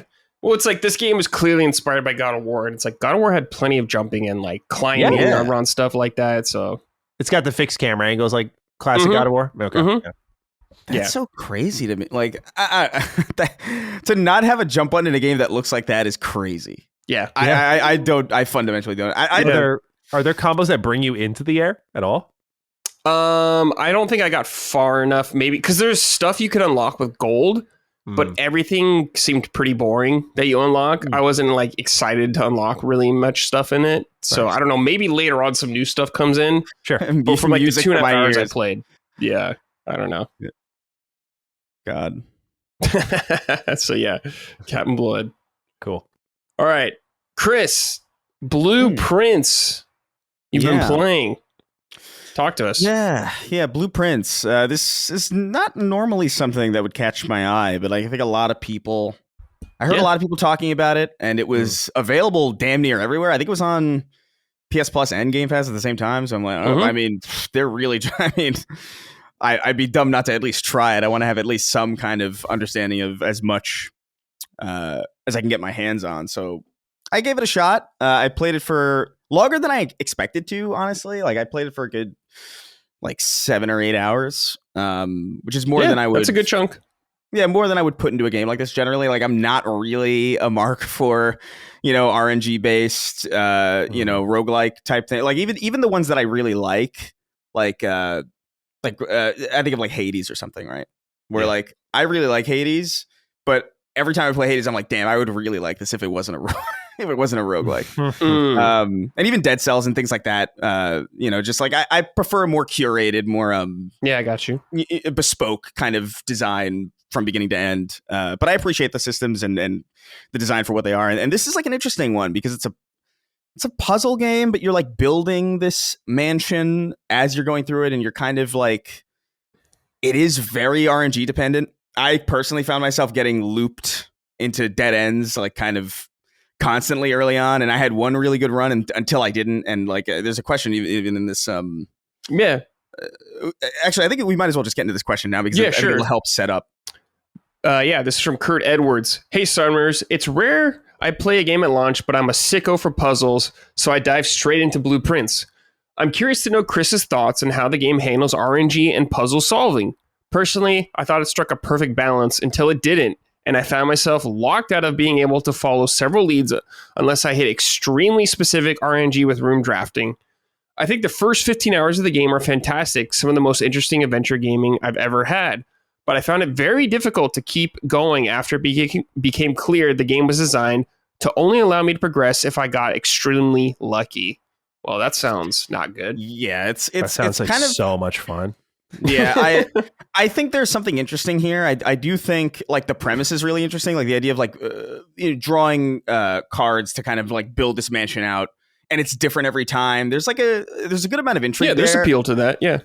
But I just kind of feel like I don't know. It just kind of cemented why like this kind of thing doesn't really work for me. And I really don't like my enjoyment or my progress being artificially stunted by a roll of the dice. Like I just don't find that engaging. It's really, if anything, it's infuriating. The only thing, the only reason why it's not so bad here is because it's not a combat oriented game. And so like, it's more, you don't really feel like, I don't know, there's something about like just pleasant trotting through an empty house and kind of taking in the atmosphere that you don't feel like you're necessarily losing much by getting a bad run.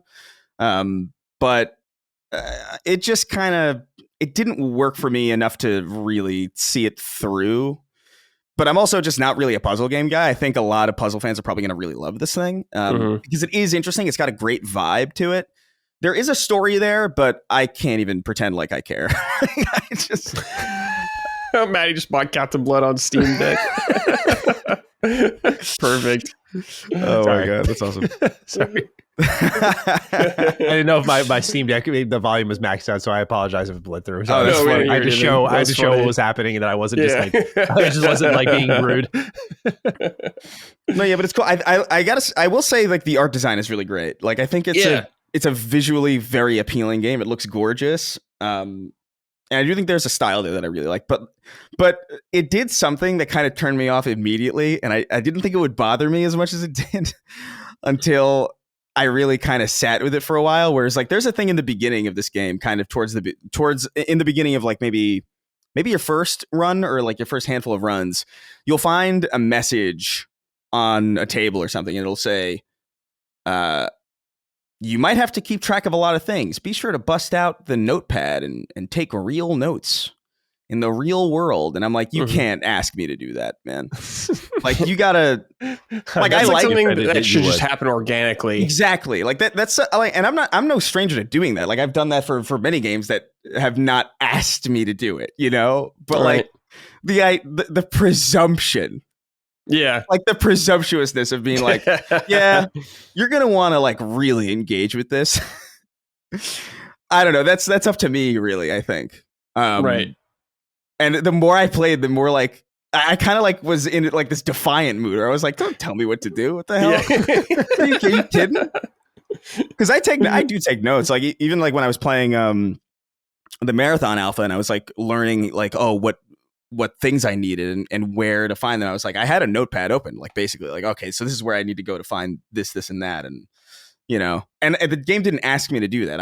I wanted to, because I was earnestly like more invested, but that really bugged me for some reason. That's not going to bother like 90% of people, 99% of people, but it bugged the hell out of me for some reason. But I do think it's a solid atmosphere. It's a solid design. There is a story there that I'm sure, like if you cared to dig deep into it, is mysterious and intriguing, and I like the concept and ultimately how it functions. I think is perfectly fine. I'm just not really a mark for puzzle games. I'm kind of the worst person to play this kind of thing, and I kind of knew that going in.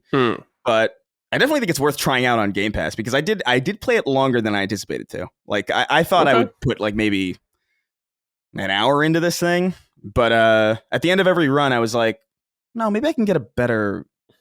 Maybe I'll run it one more time. You know, like there is that kind of feeling.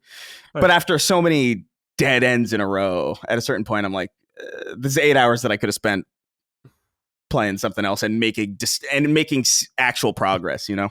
Yeah, like Captain Blood. Yeah, like Captain Blood. I could have finished Captain Blood in that time. Yeah. So yeah, I don't know. I don't know how to feel about Blueprints. Really, it's not a game for me. But I don't think it's a bad game. No, that's cool. I'm glad you tried it, and that's interesting that you played more than you probably anticipated. So there's something there, I guess. Yeah, there's something. Matty, have you played this at all?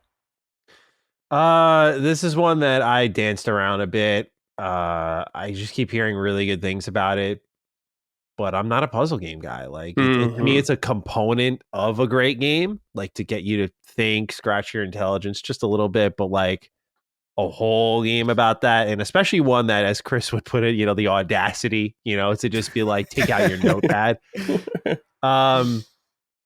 Again, I don't know. I don't see why the game, it doesn't sound like it tracks certain things for you. It doesn't have to give me waypoints, but just like a little section of notes for me to reference. Like that's different, but this is what I said with Doom. I'm like, different doesn't mean it's great. Like, oh, just because I'm engaging with it in this very arbitrary, awful way. It's like, this is fucking awesome. I've never done this before. It's like, yeah, I've never smoked crack before. You know, like, I'm not going to fucking do it now. So I don't know.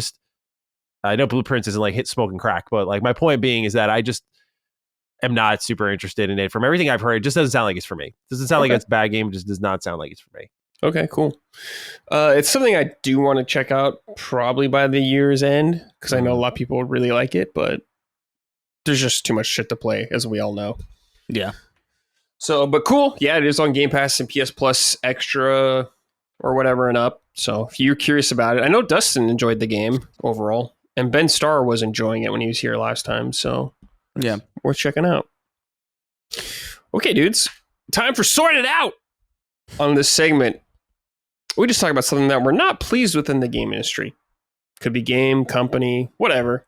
How are you feeling? Matty, is there anything this week for you that you think needs sorting out? PAX East. Oh, shit. Okay, let's hear it. Yeah. Did they cancel another panel for Chris and Colin?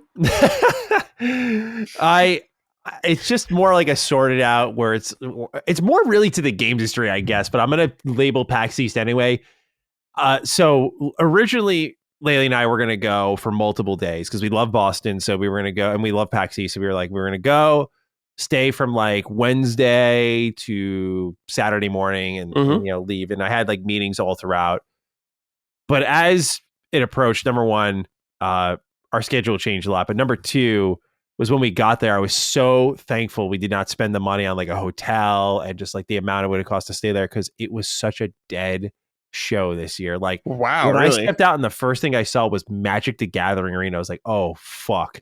I was like, dude, I love Magic, but or not Arena, sorry, that's the digital game. But Magic the Gathering, the Final Fantasy promotion. I'm like, in a video, like a huge video game convention, this is like the first booth you see, and you can usually tell between the booths and then how much space between the booths there is, and it was like a mile wide. Just not a lot of vendors, not a lot of people showing up. I did very little shopping. I bought a few things from Limited Run Games. I got Metal Slug Tactics, Switch. I got Bounty Hunter. Star Wars Bounty Hunter. Okay. And then I got Dark Forces. So shit, very nice pickups, dude. Yeah. So I was pretty excited. But that was Limited Run Games, and I know Limited Run sucks for a lot of people, but like, look, man, the game was there actually, so you could buy it. Yeah, exactly. When you're at PAX East, it's a great time to be shopping at the Limited Run booth. They have a ton of stock there that's online. You just get it right there. No fucking 80-month wait. Yeah. It's wonderful. But otherwise, man, like there was even like the game presence. It was very little this year. Damn. You know, there was like a little indie mega booth section. There was like one of the biggest ones was like Devolver with like Monster Train 2, I think. But otherwise, man, it was just not a lot. And as someone I've gone to every PAX since 2014. And it's definitely been fading these last 2 years, but I'm like, this is the year I looked at it, I was like, oh my God, put a bullet in this thing, man. Like, this is not looking good. So I hope they sort it out because PAX is really a great time. And big games did show up. Like, I remember like 2020 was Final Fantasy VII Remake. Like, Larian was there with Baldur's Gate 3. These are like the big forward-facing booths. Nintendo was there with a huge booth. Like, I'm so surprised how many companies have pulled out of this thing. So I'm like, this is still a very popular trade show, or sorry, a trade show, a convention. Like, this is a very popular fan convention where like people go to check out new games. And I mean, it was great for the indies because I was talking to a couple of the teams there and they're like, yeah, it's like floor space was super cheap this year.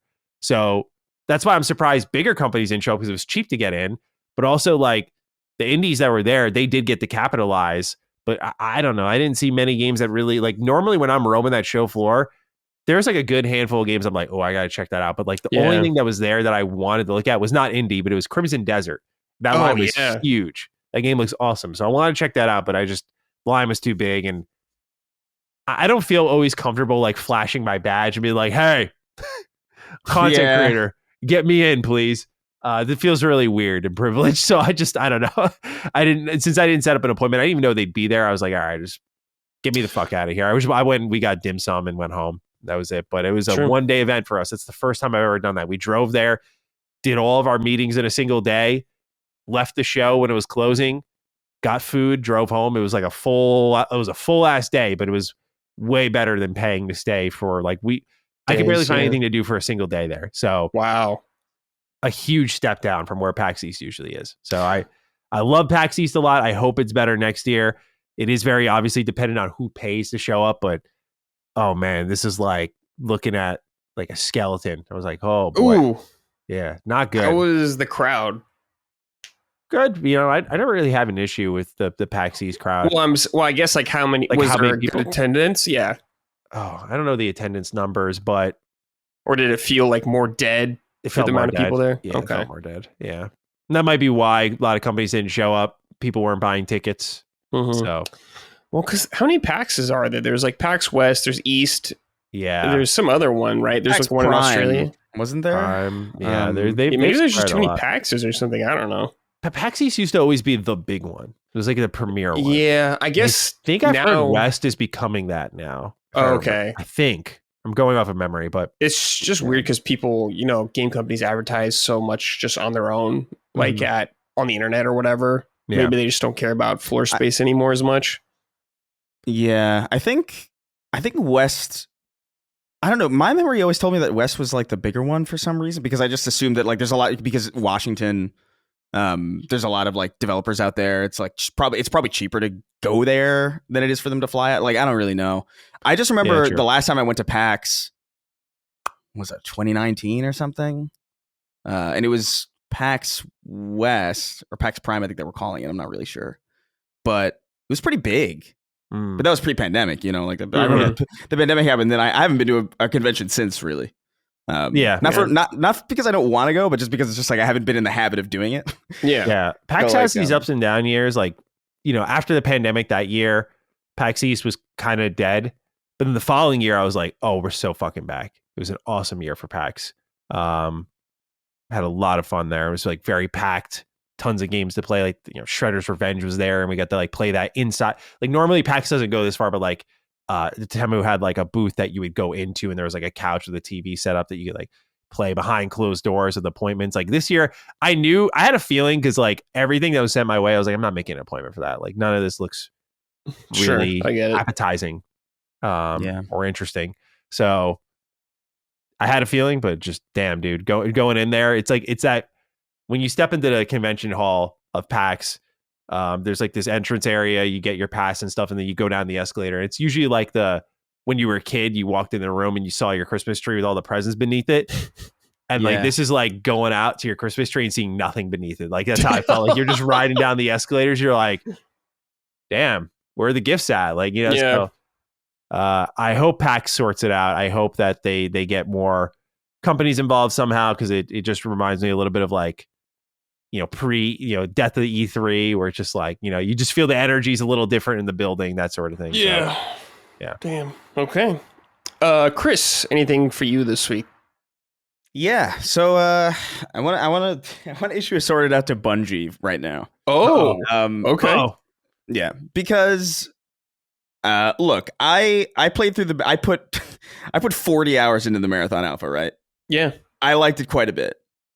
But they, for some reason, remain really committed to choices that I fundamentally just do not understand. Especially for the genre that they're diving into right now, which is obviously extraction shooters with Marathon. I cannot fucking fathom why they are so indignant about voice proximity chat not being in this thing. Yeah, that is strange. I like, fundamentally, I don't understand it. It seems like a genuinely insane thing not to. It would be like if Doom Eternal was like, what if we didn't put guns in this? Like, it really is so. It really is so fundamental to extraction shooter. Like, every viral moment I've ever seen from any extraction shooter ever, Tarkov or like any of the other big ones, it's usually a proximity chat encounter. It's usually like this weird like bartering for like someone's life, or like two people making a temporary alliance, or like some bullshit. There's this guy on Twitch I keep seeing. He like has like, it's like a VTuber who's like a peanut or something. I don't even understand it, but it's funny shit, and it's all I think it's like burnt peanut or something. But like, everything I see of him is hilarious, but it's usually like voice strangers interacting through proximity chat, and it is such a core part of, even just from my limited experience with them, seems to be a pretty core part of what makes these games stand out. Yeah, exactly. I just looked at burnt peanut. Yeah, it's horrifying stuff, but the clips are funny. But I think, I just don't understand. Like, and this insistence on not having a solo queue, like, we really want to focus on this trios kind of gameplay, and I get a little bit more. But again, just the unwillingness to budge on that stuff is very strange, especially when I just think they actually do have a really cool foundation here, and they're really just kind of shooting themselves in the foot with this really bizarre,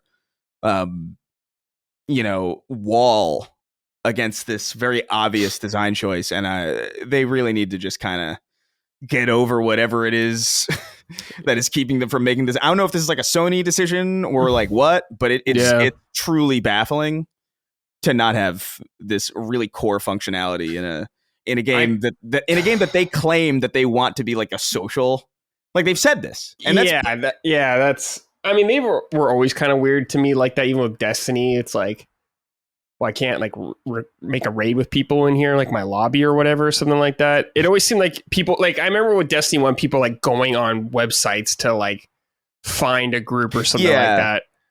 I'm like, yeah, come on, dudes. It's very strange, especially because they have such a good history of like community building and community facilitation. Like I remember in Halo 2, they had like they built out a whole operating system basically for for adding people to like clans for like ranked play. Like, and that was in Halo 2, and Halo 2 had proximity chat, at least for a little bit.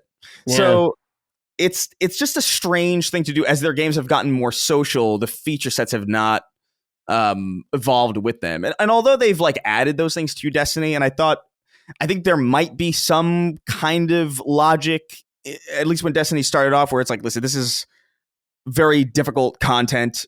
We don't want matchmaking for raids because it's going to be a bunch of like strangers not really communicating with each other.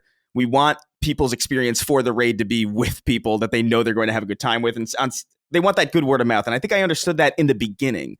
But at this point, and granted that exists for Destiny now, but like moving on to your next game, dude, like I just, it's strange. Like I've had moments in Marathon where I'm like, oh, this, like I would go in just by myself. I would solo queue, and you're not matched with other solo players, right? It's usually like you choose to go in alone, and you understand that you're basically throwing yourself into a situation where you might come across teams of 3. And that alone is pretty fun. Like I do think there's like a tensity there, or like a tension kind of inherent to that gameplay style. But like I had this moment where I was like walking into a building and I heard gunfire. And part of what I like about solo play is that you can't, like if you hear gunfire, you just know it's not your team. Like you know it's hostile. But I walked in and I saw this other dude downed by like an AI. I killed the AI and I walk over to him and his teammates like shoot me a little bit, but then I like do that universal crouch to let him know. Yeah, to let him know like I'm not here to hurt you. And for a brief moment, there was like camaraderie, or at least as much as there could be. And then immediately I got downed by like another AI that came in behind me and fucked me up. But it's just, it bugs me that I couldn't have that like, moment, it couldn't, like the people that I came across couldn't be like, yo, behind you, you know what I mean? Like it robs the game of so much dynamism. And I fundamentally don't understand it. I think it makes the game significantly worse than what it could be. And it's already like, especially with arc raiders out there being like stiff competition, like they gotta, step their fucking game up. I think they gotta delay it personally. Because although it's really good, it's like there's just certain things like you gotta, if you can't get voice chat in for launch, like delay it, like straight up. It's fundamentally crazy. Yeah, I agree with you 100%. A game like this, it's all about, you need voice chat for all that kind of stuff. And I could see them being like, well, we don't want to do it because it's toxic. And it's Shut up. Well, then don't make a fucking extraction shooter. It's like, I don't like, or let them just turn it off if they don't want it. How about you make a fucking single player game then? Yeah. Don't make an extraction shooter. I don't know what to tell you. It is, I hate that argument so much because at the very, like, even if, and I'm sympathetic to it from a corporate angle, from like, hey, we don't want people's first interaction with our game to have like to be Call of Duty level where people are just like shouting slurs at you. Like I get Well, that causes bad, but like at least have it turned off by default then or something. right. Like have it opt in, have it in the, at least let people choose to engage with it. As they see fit, and like they know what they're getting into. Like you're opening yourself up to the chaos of, you know, the real human population. But in my experience, like, I don't know, I've been, and it's not proximity chat, there's like team voice chat, but I was playing again because they bungled this alpha thing too, where like, oh, not everybody gets friend codes. Sorry. Brother, this is an extraction shoot. Like, you want me to what? I can't play this with my friends. It's crazy. But I did meet some pretty cool people, like just strangers going through the same thing that I was, where it's like, hey, we run it. I made like, I met like 20 separate people that I played with like regularly throughout the time. One of them lives like down the block from me, which is cool. Oh. So we've met up a couple times. Sick. And so there is a cool element to that. But like, brother, yeah, I get it, dude. What are you doing? It's crazy. Yeah, it seems like an obvious thing that they have to be aware of, but it's just like you're saying, like, I don't know what is keeping them from doing it. It's very fucking bizarre. And I should note, like, and I know this is obvious coming from me, but like, I'm not some hater here, you know? I'm a big fan. Yeah. I like what they're doing. I like it. This is earnest criticism. Like they would be wise to take it, I think. Because it could be so much more. Yeah. Just and that alone. See it. You don't got to do any work for that, man. Just like turn the mic on. Get some fucking voice chat going on there, dude. It'll go a long way. And if you really want to get more people, you do solo queue. And I understand, like you're saying, like the design philosophy, like Apex with 3 players or whatever. They potentially fucked up solo queue a little bit because it's class based and there's a stealth class basically that goes invisible. So like if there is a solo queue, like I can't imagine anybody not picking that character. Yeah. You know, which is like, I have feelings about that too. You gotta tweak the character then or something. So they can't be stealth forever or something. I don't know. Yeah. I mean, it's already balanced reason. I don't know. It's just, I really just think voice chat is like the main voice thing. chat like, is more important first. You need that. Solo queue is important too. Like if people want to have that mundane experience of going against like 100 other stealth, or I don't know how many, like 18 other stealth characters, like fine. But at least let that be an option for people. Sure. Because the forging of like on the fly alliances through voice chat is like a big key component of that game. Yeah. Yeah. I mean, I remember stuff like DayZ and all that kind of stuff with voice chat. Yeah. H1Z1 kind of stuff. Or even just like recently with there's so many proximity chat based game, like even in the indie space, like Lethal Company and which are essential to that game. Yeah, games dude, like that. Without that, what are they?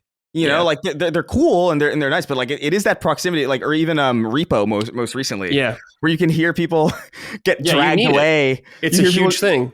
Yeah, you hear somebody get dragged away and their voice like fades. It's hysterical, and it makes for great viral marketing. Even Black Ops 6 had that the grab thing. Yeah. That alone is like, I was gonna skip Call of Duty as I often do, but like I saw that and I was like, I gotta see what this is. It's a draw, and that a studio that understands multiplayer as well as much as they do doesn't understand that is truly, like, I almost don't understand how it's possible. So they got to sort it out. Yeah, straight up. I agree. Nothing really for me this week so far. I can't think of anything off the top of my head. So maybe if I think about something later in the show, but nothing right now. Sorry, Dustin. He always gets mad if I don't have one. Not yet. All right. This is from the Who Fan 1. Hello, Jolly Cooperation crew. I have it sorted out for Bethesda and PlayStation. Both their recent remasters are buggy messes. Oblivion Remastered is crashing on people when they load a save too often. It has stuttering issues and a memory leak that causes the game to run worse the longer you play it. Days Gone Remastered has a bug that causes textures to become completely grayed out when coming out of the map. Some people have lost all their progress in horror mode, and others are losing their progress in permadeath mode. There are a myriad of other bugs with the game. These are remasters of games that are over 6 years old. There was no reason to rush them to market in this state. didn't Sony learn their lessons from the first time they let Days Gone release as a buggy mess? And additional sorted out to people who feel the need to reply to those reporting problems with, quote, I don't know what you're talking about. It runs fine for me, end quote. There's always shit like that, yeah. Yeah. Yeah. I mean, I've been playing, well, I haven't played it in a little bit, but I was playing Oblivion on PC, and it's like, yeah, this doesn't run as good as it should. Yeah. What's going on here, boys? Yeah, I agree. I think the reason Oblivion gets bailed out is because Bethesda was very public. Like, well, we want it to be the one you remember. It's like, oh, it is. Yeah. Whereas Days Gone, it's like the frame rate was like stable or something. Yeah, I agree. I don't give a shit about an NPC like floating in the air or something like that. Like, whatever. Same. Yeah. Days Gone, however, I mean, that's a shame to hear. I haven't looked into it if it's like very widespread, but that's a shame to hear because many people believe that game got robbed on reviews like my own, which I played and it was not very good in a technical level, but also I just think like Days Gone wasn't that great in general. Sorry, I know it's like a game that people love to defend. But, dude, I've been hearing because like we that was back in the time that we were getting early access to stuff when we covered it on Sacred. And I remember playing through it and we got like the early version before it was patched. And it was just rough. Awful. And then people were like, nah, man, it's patched now. I'm like, oh, really? Did they patch the main character to be a different person entirely? Did they patch out the section where I'm walking with my wife to pick flowers and it's terribly paced? And oh, man. If only you knew things to come at that point with God of War Ragnarok. Oh, I know. But like, yeah, I always won't stand for revisionism on Days Gone. Like I didn't like it then. There's no shot I would like it now. I never understood the hype behind it, but it's a shame that for those who do stand this game, they're like, it deserves a sequel and stuff. It's like, well, the remaster was probably a good chance to like get people to see that. And so if it is this buggy, it's like, yeah, that was a shame. I enjoyed Days Gone, but it did come out in not a good state at all. Mm-hmm. So that was a problem. But yeah, to hearing that they're kind of shooting themselves in the foot, seemingly again, not good. Not good, Sony. Like, yeah, you don't need to rush this out. It's not like there's a Days Gone sequel 2 coming out or anything. You pretty much killed it. Is there a movie? Is there a show? I don't know. I don't know. There's nothing. Yeah. Silence. Good. All right. This is from Farticus the Brave. Hey, dudes. Something has been really grinding my gears about Gears Reloaded. I'm issuing a swift and erect stand down and sort it out to everyone pissing and moaning about Gears coming to PlayStation. Chris is shaking his head. I'm tired of why is it just Gears 1? Why isn't it the entire trilogy? Man, shut the fuck up. This is the first Gears release in over 5 years. The last game was a mid-tactics game. The one before that had a terrible, bloated open world and horrible story. And the one before that was us fighting robots. That shit was garbage, and we all know it. For $39.99 and being day one on Game Pass, and if you own Gears Ultimate Edition before the announcement, you get it for free. So instead of being a whiny little bitch, be grateful that this year we get this, and next year it's E-Day. Regardless, I can't wait to two-piece the ever-living fuck out of you crybabies who have less integrity than Daddy Phil by buying the game and investing time into it in any way. Love the show and keep being gay. They mean happy, they said. That's hilarious. All right, Farticus, damn, coming in hot. His gears are really grinding, bro. Let's hear. Shut the fuck up, whiny little bitch. I'm gonna two-piece the fuck out of you, crying. I mean, I like this guy's energy. Yeah, he's here for it. I like that he said, "Man, shut the fuck." Yeah, yeah. Chris, I know you're not thrilled that it was just Gears 1. No, and I guess, man. Because Chris, it's like, well, you had access to these games for a long time. Sure. Because you played them on Xbox, you played them on PC. And it makes sense, I guess, for the PlayStation audience. Like, okay, here's Gears 1, because you never had it before. But for people like us who have been around, it's kind of like, yeah, all right. Yeah. I mean, I understand. It's one of those things where it's like you just kind of intrinsically understand that not everything is for you. Yeah. But it doesn't mean you can't be disappointed still. And I feel like there were rumors for years about a Marcus Phoenix collection, like for years. And it made sense because of how Microsoft had handled Halo previously. Like we had every single Halo game in a collection. Why wouldn't they do the same for Gears? If anything, it's strange that it's been this long and we haven't gotten that yet.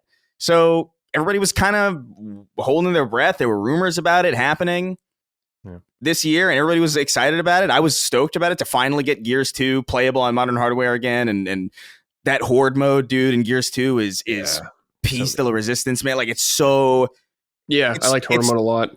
Horde mode in 2 specifically, like in 3 they went a weird route with it where they turned it into kind of like a tower defense game with like... They gamified it, I think, too much. What was great about Horde mode in Gears 2, and even like firefight in ODST compared to like other Halos that would do it later, is that like they really felt like survival modes where you had to like scavenge and like you were running low on resources and you had to actively like earn them. It wasn't this points based system where it's like, I got a headshot, so now I can build a fucking barbed wire fence. You know what I mean? So I was just excited about that because it is so. And Gears 2, by the way, is just, I think it's just fucking great.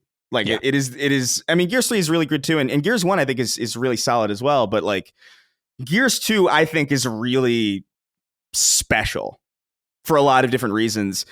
And to know that people won't get to, we all know how this turns out, right? Like people get filtered by certain things. Like if they like Gears 1 kind of okay, they might not even bother with Gears 2. And that bothers me. I wish there was a structure here where people were more incentivized or more incentivized with the entire package being in front of them to experience all of it and not really have a good excuse to not dive into the one that I think is fucking great. So I don't know. I just think it's a missed opportunity. I understand the business perspective of it. You get to charge $40 for each of these. Yeah.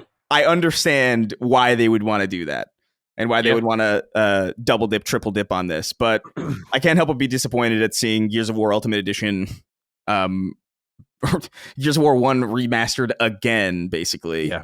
Twice. While 2 and 3 just sit there withering on the vine, when 2 and 3 like just better. Yeah, I think they're different. I think 1 is like more horror coded, and I love that about it. And I think it's really interesting. And there's stuff that game does really well that the sequels owe to it, like that active reload system. I'm truly baffled that more games haven't ripped that off because it is like weirdly engaging for how simple of a mechanic it is. Obviously the character work and like the fundamentals of the combat, but like 2 and 3 are really special games, and the fact that they're just like locked to Xbox hardware it's just a tragedy in my opinion. And but I'm excited for PlayStation fans to experience it for the first time. That's really cool. I just am sad at the prospect of people playing Gears of War 1 finding it to be maybe a little bit softer or not as like, I don't know, like Gears of War has been built up for a long time. And I don't think what people have built Gears of War into is really showcased that well in just the first game. And so it bothers me to feel like maybe like a lot of people are going to experience this for the first time and maybe find it a little bit underwhelming. Especially the Ultimate Edition, which I kind of feel like loses a little bit of style. Like, I don't know. The engine work that they're doing with like some of the textures and stuff, I actually think makes it a little bit cleaner. Not too much. I just have like a slight. It's not like Combat Evolved Anniversary where it's where it's no just blood. Where it's just fucking where it's just ugly as sin and it just looks. It's more close, but I think there's a little bit more charm and character to the first the original way that it looked, and also Gears 2 and 3 on Series X, to their credit, like run really, really well and look really good. I actually kind of don't even know if there's really much work to be done there, to be honest. But yeah, it's just a missed opportunity. I get the business incentives. I understand how exciting it is for PlayStation people, but for me, it's a very nothing burger kind of thing. I'll be all over Gears 2 though. Let me know. Let me know when you're planning on doing that, if you're ever going to do it, because at this point, I might die before that happens. All right, dudes, it's time for Keep It Up, the exact opposite. Stuff we're pleased with in the gaming space. Matty, let's start with you again. Are you pleased about anything?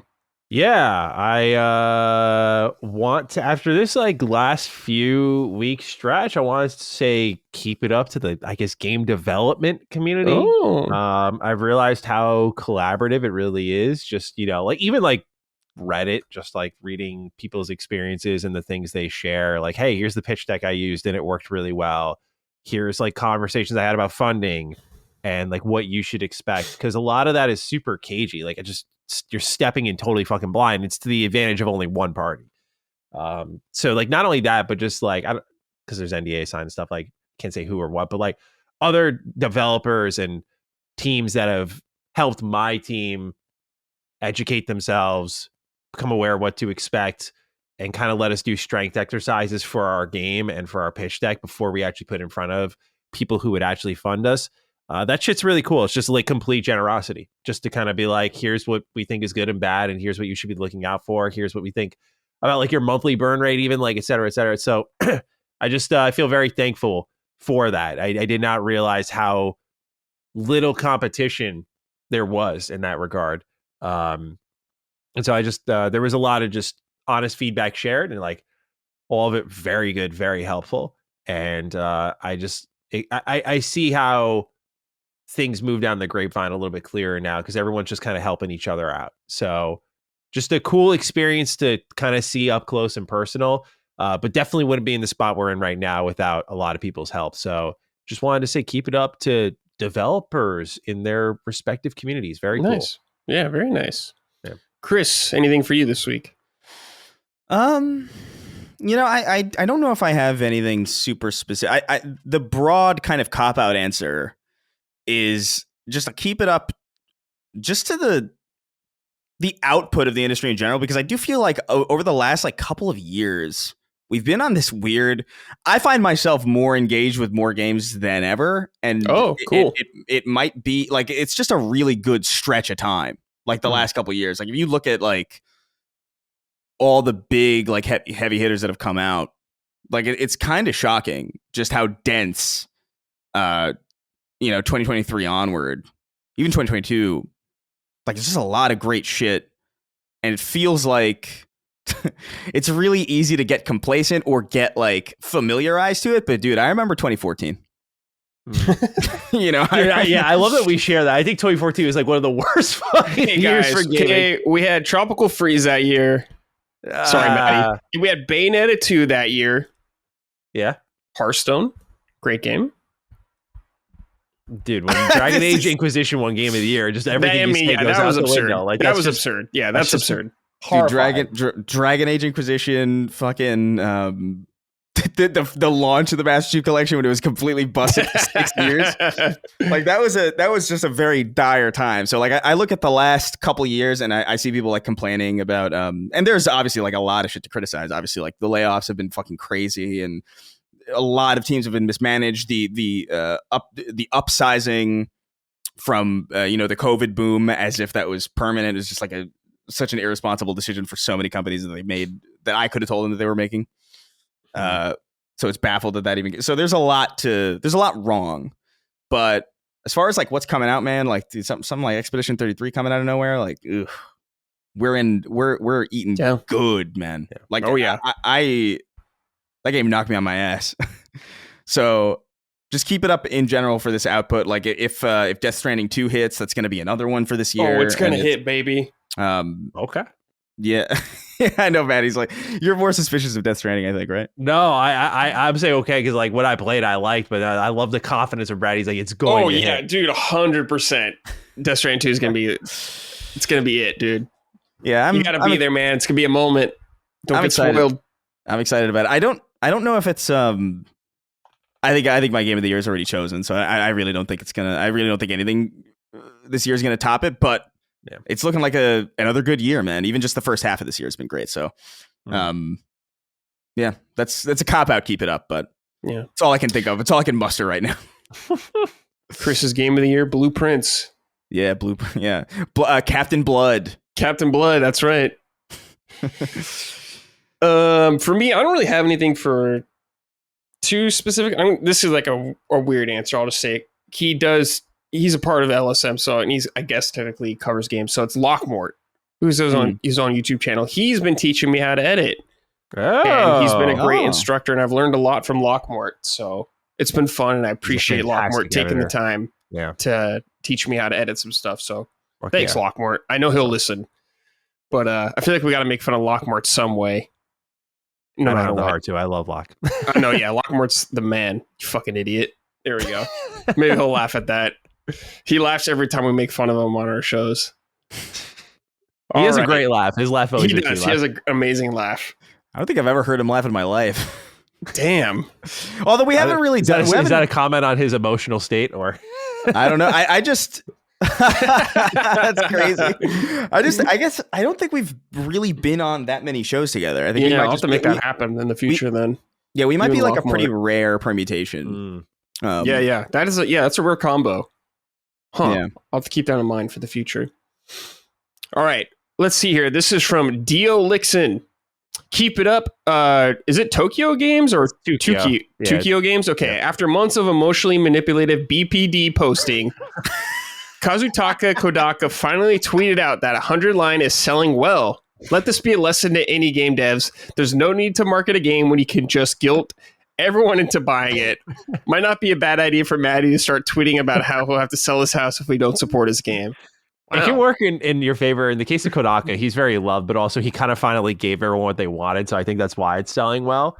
Danganronpa fans have been hungry for this style game for a fucking stupid long time. I speak for everyone. Like, it's been since 2017. So like we're fucking eating this shit up. But then you look at kind of what's happened with like Thomas Mahler and Moon Studios, and they're like, yeah, we got review bombed. And like you look at the reviews and they're all like people who put a lot of time into the game, and they're like, yeah, it's just like stacking up. And it's like, that's the other form of guilting that doesn't seem to be really benefiting the company. So yeah, it's two ways of doing it, I guess. Yeah. Kodaka, the mastermind, as expected, managed to He get us knew on all the along hook. the light Yagami of game developers. He knew all along. He really is that. All right, it's from Rays. Hey guys, I want to issue a keep it up to id Software. I've recently been replaying Doom 2016 and Eternal in readiness for the Dark Ages, and I've been having a blast. As a big Halo fan, I wish Microsoft would hand over the keys of the franchise to id to take it forward, given how great their trilogy has been. What would your guys' thoughts be if it was ever to happen? Sadly, it won't. Well, Chris was shaking his head, so immediately no from Chris. Yeah, no, I just these are very different games. I mean, I personally I want Halo on ice. Like I want him to just leave it the fuck alone at this point. Yeah. So I'm not necessarily eager to see it handed off to anybody. I was more open to that a couple years ago, but at this point, it's just like, I don't know, man.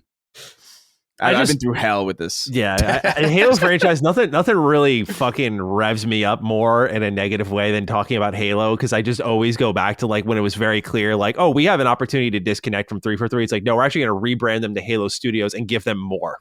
I was like, Yeah, I was like, okay, all right. Yeah, Like, I mean, Infinite was a good enough time, I guess, but like, I feel this series should be on like a whole other prominent level, treated like a Last of Us, treated like a Mario. Like, it is that to me. Yeah. And so, you know, handing it over to id is very ideal in some ways. It's like I agree with Chris, like a very different feeling shooter developer. Like, I don't think Halo works in that speed necessarily. What about as a spin-off? Maybe not like the main Halo. I mean, I've been calling for fucking Halo spin-offs forever, it feels like. yeah, But yeah. I want to be clear. Like, I don't think they couldn't do a good one. I just don't.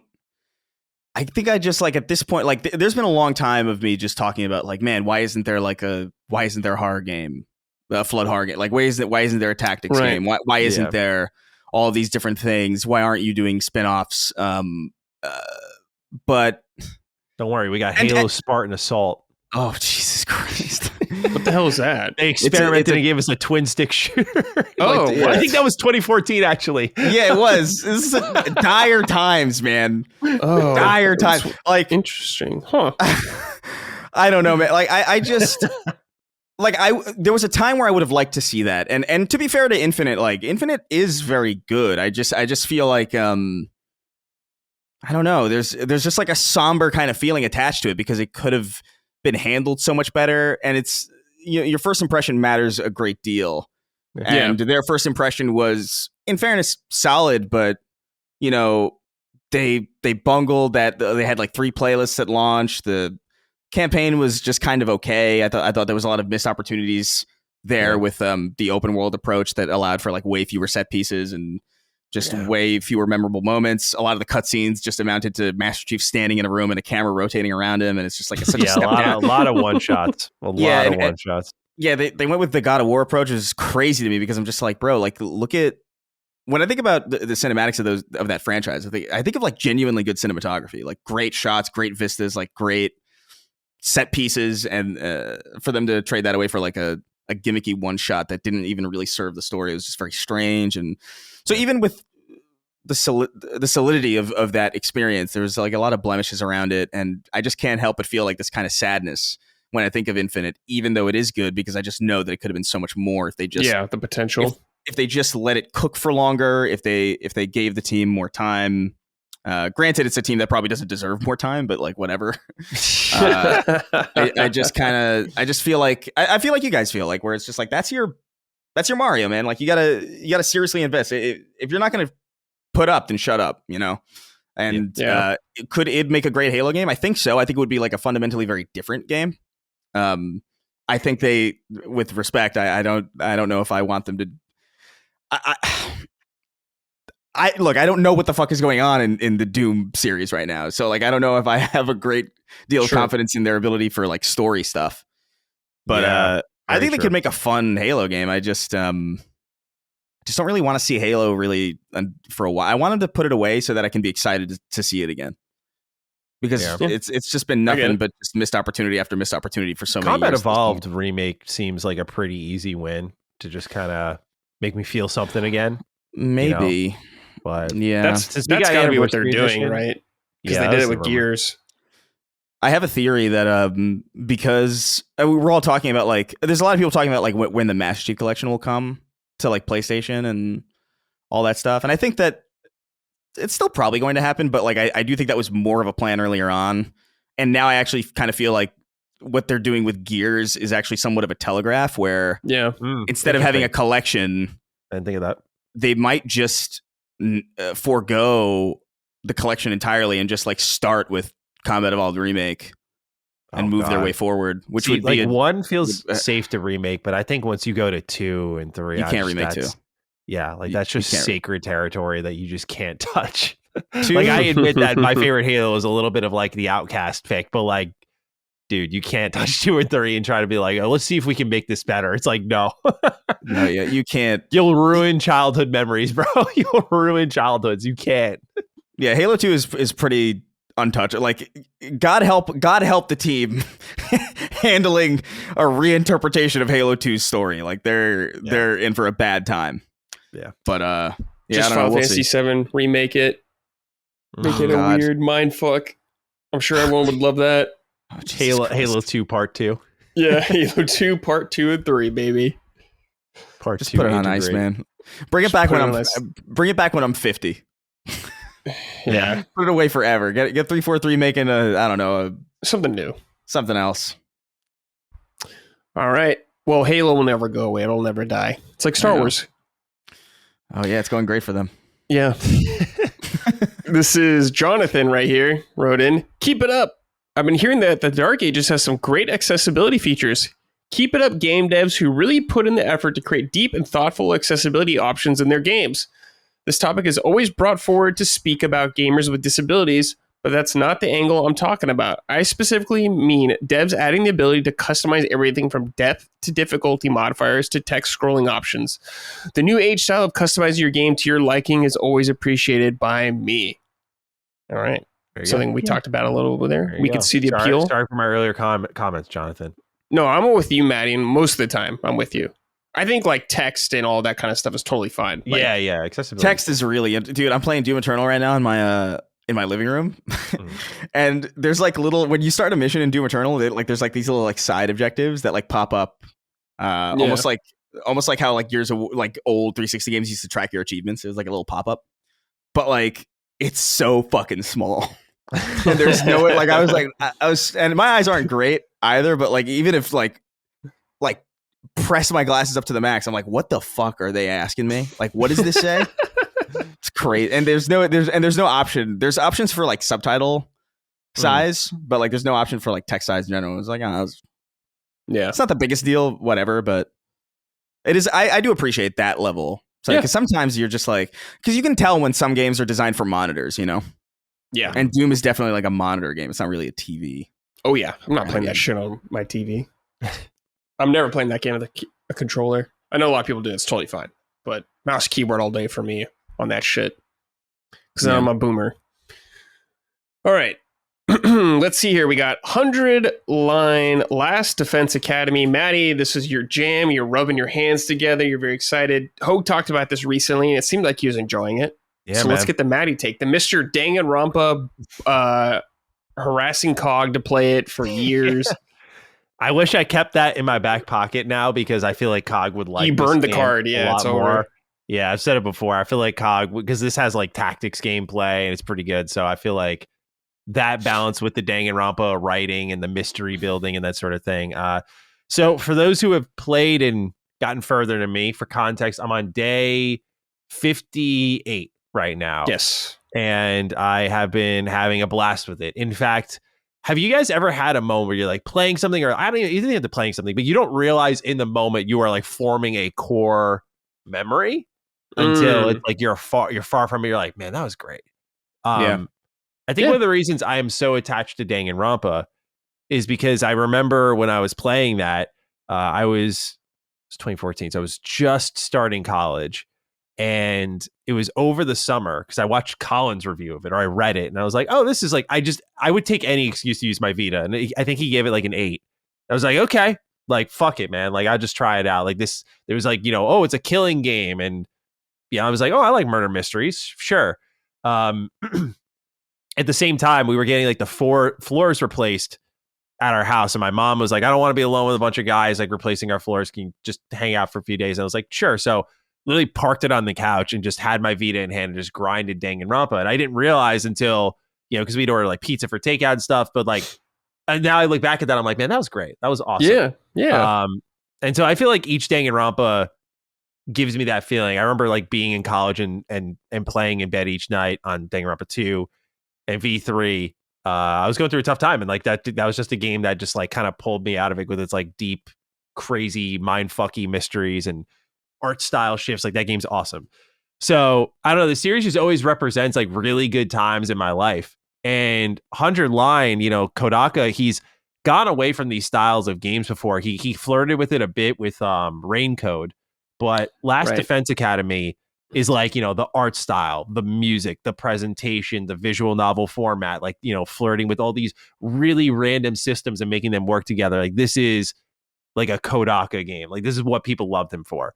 And so I've been playing it each night on my Switch, just like out on the couch. My wife's like playing Oblivion, and I'm just like, oh, this kind of reminds me of those times. I'm like, this is kind of like, I'm going to look back on this one day, and like, I'm just going to fondly remember just chipping through this game like every night for a few hours. And so, like I said, day 58, I don't want to say too much in the terms of gameplay mechanics and systems, because they really just keep expanding it. And I think that's part of the joy of it. And obviously the same with the story. But what I'll say is that they're doing a really good job with the story of just kind of giving me all these different tendrils of a mystery where, I mean, Danganronpa, one of the ways it was so expertly written is like each character was theorizing with you. And you can't tell if when they're theorizing, it's like the writer of the game is kind of putting these hints in front of you as sort of like a, hey, this is kind of where we're going. Or is it to get it out of there? Like, oh, I was thinking that too. So that must mean it's something else. And given that Kodaka's games are very fourth wall breaking, very meta, that sort of writer-player relationship feels very particularly different in his types of games. And so with 100 Line, there's like 8 different irons in the fire now where I'm just like, this could be going any different way right now. I don't know. And that's the feeling, is like, I have my thoughts, I have my theories. I'm getting terms thrown at me now. I won't say what, but I'm getting terms thrown at me now. I'm starting to uncover a bit of like what's actually happening here. But technically, I'm only like a little bit past halfway there, because the idea, for those who don't know, the premise around the game is you're at this academy for 100 days and you're protecting humanity. And you don't know what happens after 100 days. And so it's like each day I'm just like going through it. I'm like getting a little bit closer, and you kind of feel like you're on the same page with the protagonist, where, it has that Danganronpa feel. Like Danganronpa has a very creepy feel to it at times. Like when there's a part in Danganronpa 1 where like Makoto, you know, as people die in the game, you're in this big school that's only growing and you don't know what's happening outside. But as it's all growing, everyone starts to trust each other less, and the game gets this creepy vibe. And like, there's this one part where Makoto goes to bed for the night, and there's this like illustration frame that shows up of like someone with like a knife about to like kill him in his sleep. And those little moments of just like creepiness kind of just pop up throughout 100 Line. Like when you're like, your character's like, okay, I'm about to go to bed for night, and just hear like a knock, knock, and like someone knocks on your door, and your character's like, it's the middle of the night. Who could it be? And like the music changes all of a sudden. It's like very eerie. His team just has such a good touch for like atmosphere and just how to like flip the switch, like cut the music, changes the tone, adds a creepy track, changes the tone, adds something chill, changes the tone, adds voice acting for like a very particular line, changes the tone. Like they just have this really unique relationship with their players that I don't think any other game creator I've experienced has, where he can just really pull me wherever he wants. And because you know his stories, like he just has a reputation for, especially if you beat V3, insane stories. Insane. No one really writes quite like him. Where there's like thoughtful messaging within it, but at the same time, it's just like, what the fuck did he just do? Again, I always say V3 has the craziest opening and craziest ending I think I've ever seen in a video game. I'll never forget. I'll never like I have games that I like more than V3, but like in the terms of setting a tone and ending the game, I'm just like, I still debate this shit with my friends. It's that That's good. cool, dude. Damn. So 100 Line is just giving all those feelings again. I don't have as deep of an attachment as the characters because the roster is like huge. Where what's interesting about Danganronpa, all the games, is like you start off with like 16 and you just whittle your way down. Yeah. And so you start to form more connections with the characters who live on. In this game, as you're going through, at least where I'm at, I don't know if people start to die. One of the gimmicks of the game is that there is this ability for people to die and come back in combat. And there's clearly a story reason for it. I don't know yet, but I'm wondering if they sabotage that and start to throw like a little bit of death in the game. Yeah. Because right now everyone's pretty like, I think I have like the full party. And I'm at this moment now where I'm like, I don't have a real strong connection with any of you. You all have very strong personalities and like defining characteristics, but I don't really know much about any of you. And the way Kodaka always forms a connection with the characters by taking them away from you and breaking your heart. So I'm just, it's funny because one of the characters in the game, and this is not a spoiler because I mean, it is like literally her first line, but she is a fill-in for the Danganronpa fans, literally. Like she's a character obsessed with killing games. And so she's, anytime like characters are getting out of control, she's like, are we going to kill each other now? And it's kind of, I love her. I think some people get tired of her, but I love her because it's me. I'm literally her. You. I am That's literally awesome. her. I'm like, when are they going to fucking kill each other, man? Like, oh, this is going to be sick. Like, all I need is just a little killing game. It's literally him making fun of us. And that's what I love about it. I'm like, he knows us so well. Like each time I start to think like, oh, the wheels are going to fall off. Someone's going to betray someone and kill each other here. It doesn't happen. I'm just like, damn. So yeah, they just, the characters have these rich personalities. I want to get to know them better, but the mystery around the characters, the world, how everything's all connected, why you're protecting this academy, how it has to do with the future of humanity. Like I have a million questions. And so, yeah, like I said, day 58, I'm going to play more tonight. And since I finished Doom and I have really nothing to play until Night Rain, I'm just going to be kind of riding this thing out and just hard focusing it. Like, I don't think I'm going to be, I want to do Death Stranding 1 before 2. That'll be one I fire up soon, but like I've just been really in cruise control with this game in like a good way. Like it came home for Mother's Day last night at like 8:30 or something, and like I said, my wife was already playing Oblivion, and I just like crashed on the couch for like 5 hours just playing this game. I was like, dude, this is fucking awesome. Cool. That's like, sick, dude. Yeah. So I've just been having a really good time with it. The game makes me really happy. Like that's how I would really define it. Like it sounds a little corny, but like it really does make me happy. I'm just like, it brings back those old feelings, but it's very fresh. Like the tactics combat, every character's like their own class. The battles late game, actually, I've had a couple fights where I'm like, oh, this is actually pretty challenging now. Cool. But like some are snipers, some are like support, some are like, covering a lot of ground with their attacks, but do little damage.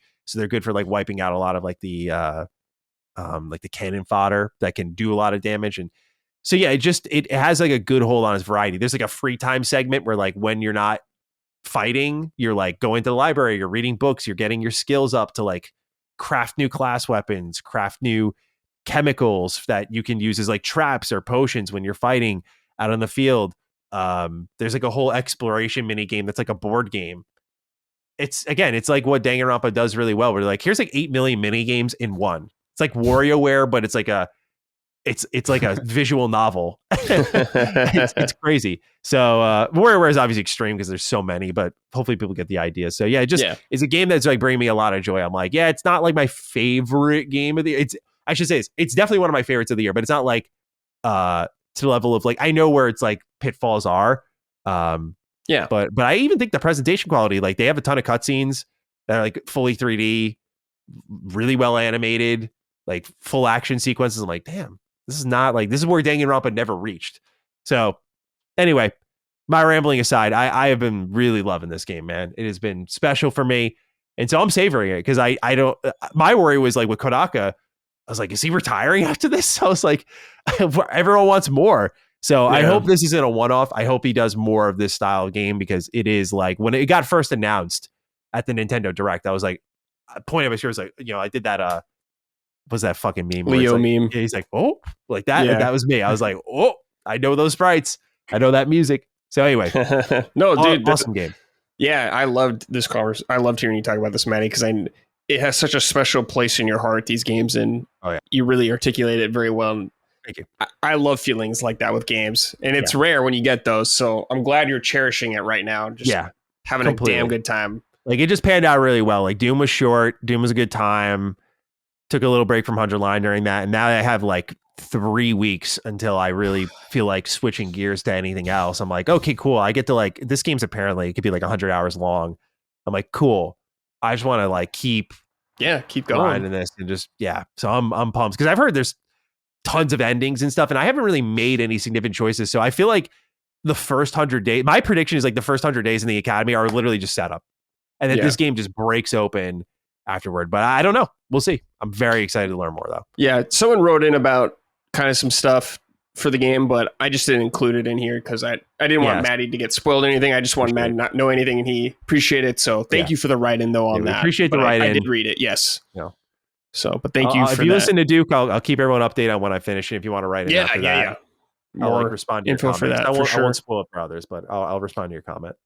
Hey, if you play Death Stranding, careful though. Don't play them too close to each other.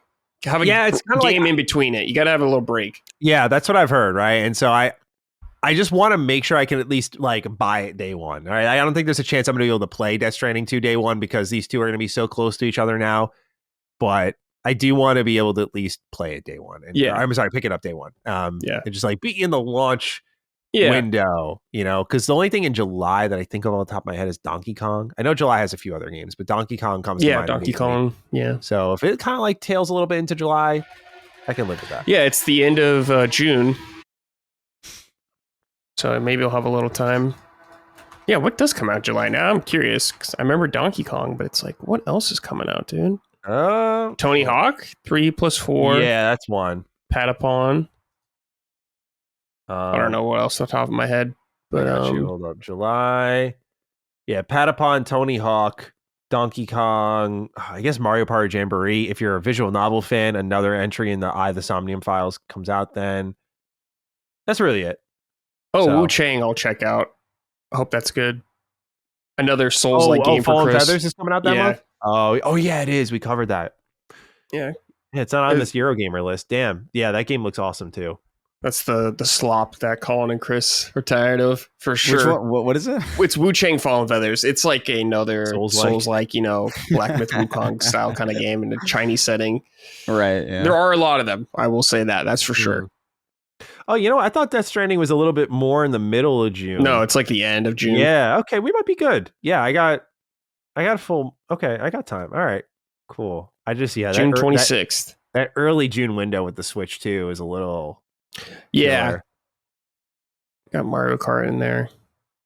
It's really Mario Kart, which obviously you can balance with something else, but I think the Altars is the only June game I'm really looking at as like, yeah, I need to pick that up. Cool. Yeah. All right. Final game for today. Chris, Gears of War Ultimate Edition. A lot of people writing in about Gears, particularly because it's on PlayStation now. Mm-hmm. Let me read this real quick from Ding Dong. Hey, summoning sign crew. With Gears of War Reloaded coming to PlayStation, I had a real full circle moment. It brought me straight back to 2007. My mom got me the Xbox Elite Green Edition for my birthday in June. She spent around $700 on the console, the wireless adapter, Xbox Live, and of course, Gears of War. That gritty cover-based gameplay, the chainsaw lancer, the eerie quiet of the krill sections, it all left a huge impression on me. Now, seeing Gears finally make the jump to PlayStation feels surreal. I've been a PlayStation guy for years now. I even stuck with the Xbox through 6 Red Rings of Death. But this move opens the door for so many players who missed out back then. I'm excited for new fans to finally experience the franchise and for veterans like me to return to pop some heads with a mouse after years of practice. We'll love to hear your thoughts on what this means for Xbox identity going forward and whether you think Gears can build a strong audience on PlayStation. Keep up the amazing work. I never missed an episode. We kind of covered a bunch of that stuff, I guess, already. A little bit, yeah. In the sorted out section if you guys missed it. And Matty, I know you'll get more into this on Duke. Yeah. But do you have any just quick thoughts? Yeah, when it comes to Gears Reloaded, I mean, well, going to PlayStation, this was kind of an expected thing. Like, we all knew that was coming. So I didn't really blink at that. I think Xbox did a lot of the right things. Like, price point looks good. Game Pass day one, free upgrade for people who own it. Like, I think all things considered, it could have been way worse. It's not an exciting release for Xbox fans. And I think the only tough pill to swallow in all of it is like, it's because it's not about Xbox fans. And there is a pretty big statement in that. It's like, yeah, this is a very uneventful thing if you've played on Xbox for a while. It's like, I think I'm right there with Chris where I'm just like, yeah, we already had Ultimate Edition. I don't know why you just don't port Ultimate Edition, but instead you're calling it like Reloaded and you're re-releasing it for Xbox fans and you're then bring it to PlayStation. Why not just bring Ultimate Edition over there? I'm in the same boat too about like, you know, especially with E-Day coming up and maybe E-Day being probably just a timed exclusive for Xbox, you know, like Indiana Jones window, something like that. I feel like getting the whole Dom Marcus storyline to the broader base, like I think that's the smarter play because now people want to know what happened before all of that. And Gears leaves a lot of that open to interpretation. And that's what E-Day is going to cover. And they flirted with the idea. They said they might do like a whole E-Day trilogy. So, you know, I think with the whole Reloaded and staggering it out, my problem really is that, you know, while E-Day is exciting for everyone, like if you want to capitalize on mass excitement, I think the smart idea was to bring 1, 2, and 3 over. Like I get if you want to do 4 and 5 separately or Judgment or Tactics separately.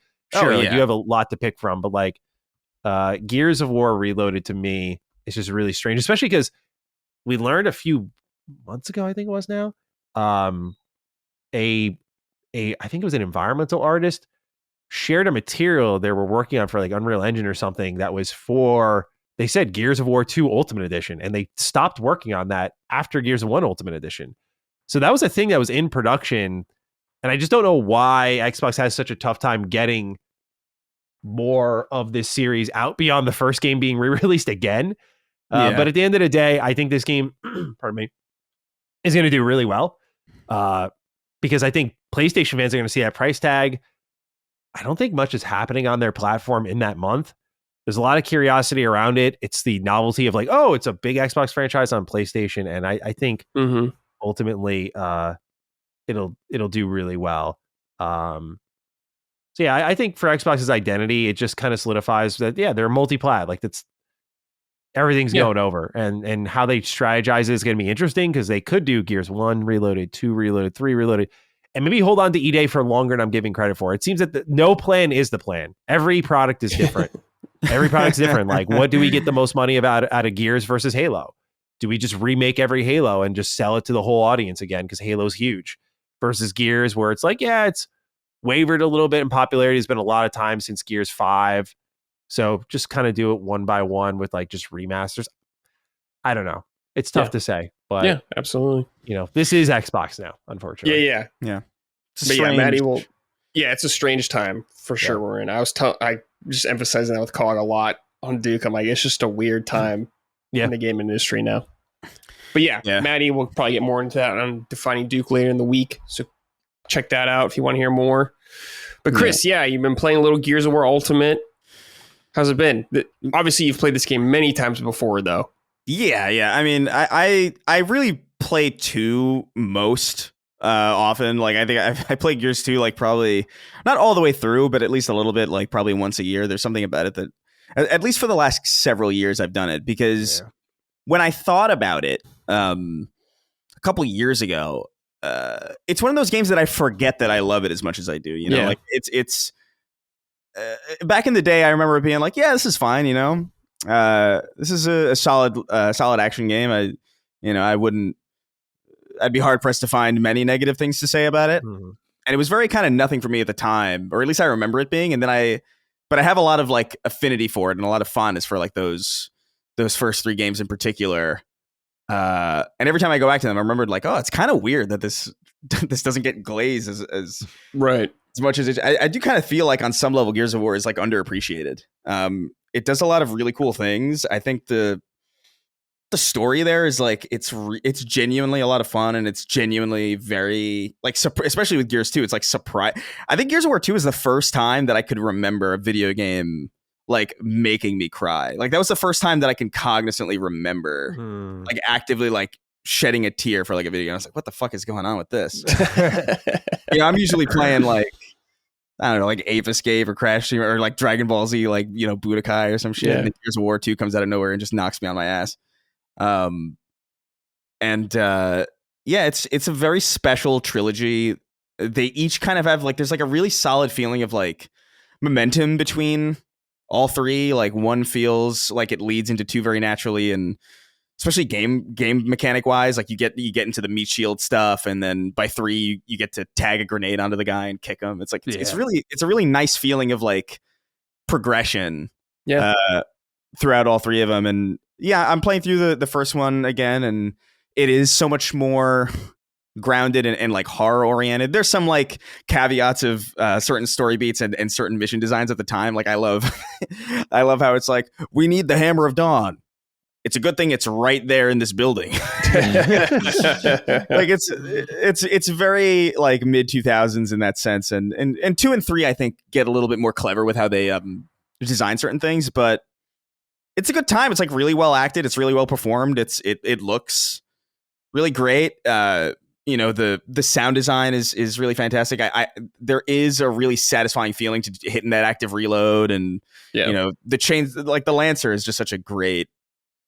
It's just such a great idea for a weapon to use in a video game like this, and how bloody it is and how unapologetically violent it is. It feels like distinctly like very violent. Like even when you look back at like, God of War and Grand Theft Auto back at that time, those games are violent, and God of War especially. But God of War is like fantastical. You know what I mean? It's brutal, but it is also kind of like larger than life. And Gears of War is like you're curb stomping people, dude. Like you're taking a shotgun and shooting somebody in the chest, and their whole torso is gone, and it's just like it's just meaty chunks like unreal ragdolling around. It's good stuff. So I do appreciate Gears 1. It is my least favorite of that trilogy. It goes. I think for me it goes like 1 at the bottom, 3 in the middle, and 2 at the top, but. They're all really solid games, and I'm excited for a lot of new people to try it out. I think I do think it has a pretty solid possibility of like really striking a chord with the PlayStation audience in particular. I do think the third person angle helps, and I actually feel like, I don't know, for an ecosystem that likes Uncharted as much as they do, I feel like they're going to play something like Gears of War and be like, wow, Uncharted, that shooting is quite bad. Gears, compared to Gears. Because Gears feels like, I really do like feel like the original Gears of War trilogy feels like surprisingly modern for how old it is. Like it's very, very playable. It really was one of the few games that figured out like third person shooting super early, like controls, camera movement, like cover based stuff. Because like I think of, I always go back to this game in my head, but I think of like Resident Evil 6, where like the way the cover shooting in that game worked, like that was a 2012 game and it felt awful. So dude, it just didn't come as naturally to a lot of these teams as I think it did for Gears, where it's just like Gears 1 feels extremely modern. Yeah, it's genuinely crazy. There are games coming out still that don't feel like it's kind of insane. Like they're third person, like I think I don't know if you guys ever played what is it that that reboot of Saints Row, but like I played so many, that was awful. God. Bro, like that it's when you compare the third person shooting between like 2022's Saints Row to like 2006's Gears of War, not even the Ultimate Edition, by the way, just like the base original Gears of War running on Series X with like that boost to the frame rate. It's genuinely shocking.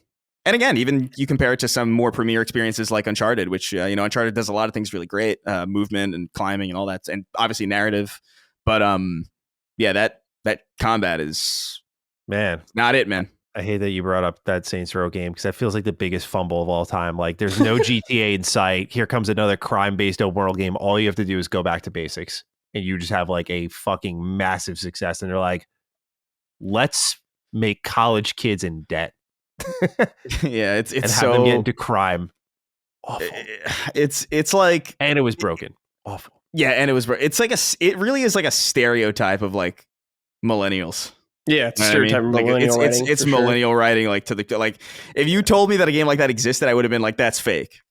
Yeah, and then there it is under the Saints Row name as well. Just crazy, huge fumble. You're totally right. Yeah, what a bad game. Good lord. Man, I think about Gears of War and how I think locusts are some of the most fun enemies to fight. Like shooting a locust is like one of the coolest things you do in a game. Blowing off a locust head feels so good. Yeah, that watermelon watermelon sound effect, dude. Yeah. Like it is mega satisfying, and they do because they feel so dense. Yeah, they're chunky. Yeah, like them taking punishment is really like, it really is satisfying to see that feedback. A lot of games kind of don't. It's kind of weird how a lot of games don't really do that well. Like even in Call of Duty, I find that like when you shoot people, like the hit markers are there to let you know that you're hitting, but like there's not a lot of like reactivity. Yeah, but do you remember Killzone 2 when that came out? Like I remember that was like a big thing for that game. Like how they would react to getting shot and stuff was cool at the time. I don't know if it holds up at all now, but at the time it was cool.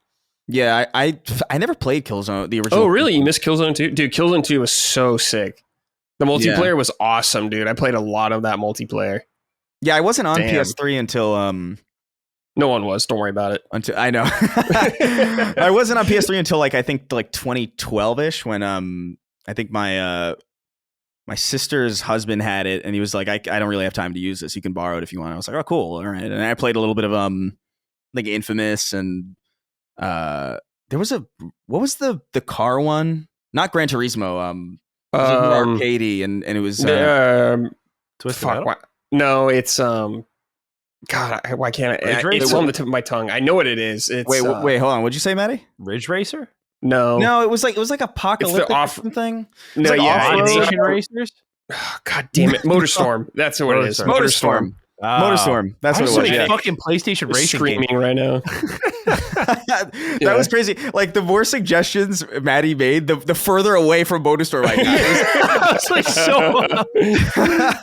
But yeah, like, and I liked a lot of that stuff, but like I never got around to Killzone for some reason. I think I played a little bit of Shadowfall, but I wasn't really feeling it. Yeah, Shadowfall was all right. I remember 2, like when 2 came out, it was fucking nuts. That game was so sick. 3 was all right too. I didn't like 3 as much as 2, but yeah. I only played the Resistance trilogy I played. Yeah. And I liked those games quite a bit, but yeah, man, it's the damage that they take, the sheer punishment that they can take, chainsawing them in half, and just like your screen filling with blood. It's so edgy. Yeah, so ridiculous. Bring it or some shit like that. Yeah.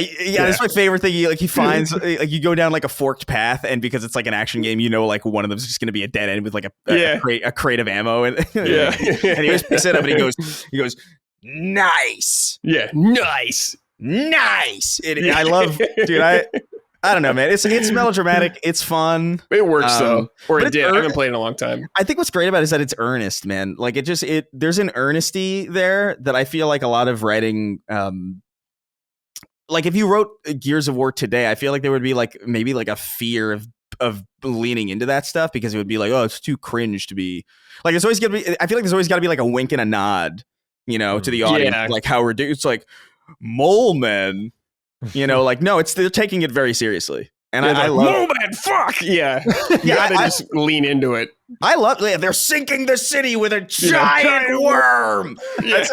That line is like the Destiny 1, like that wizard came from the moon. Like I love that line because it is so unapologetically, it's so unapologetically itself that like, yeah, I don't know, man. I love that original trilogy. The first one's my least favorite, but still very good. Like that Berserker introduction is still like genuinely horrifying.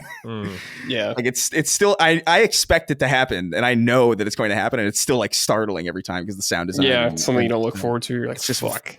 Yeah. Oh, here's the church. Fuck.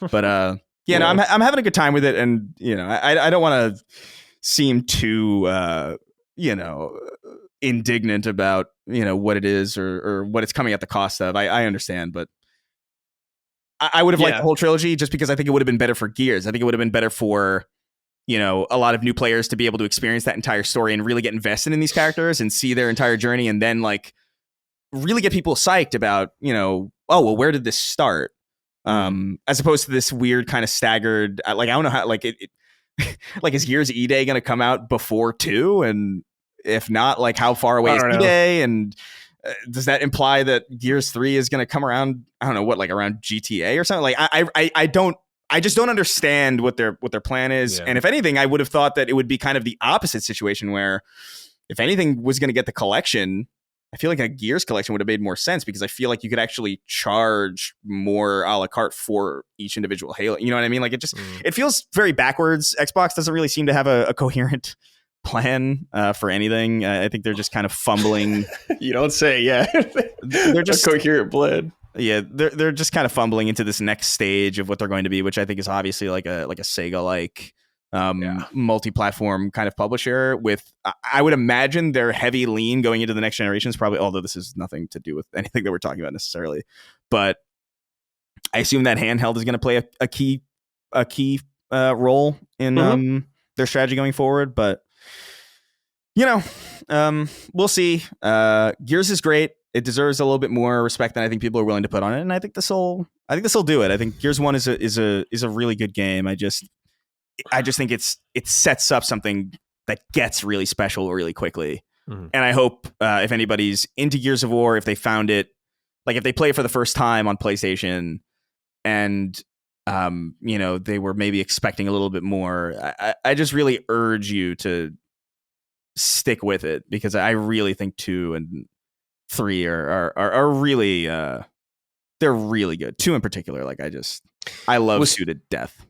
2 was 2-player co-op only still, right?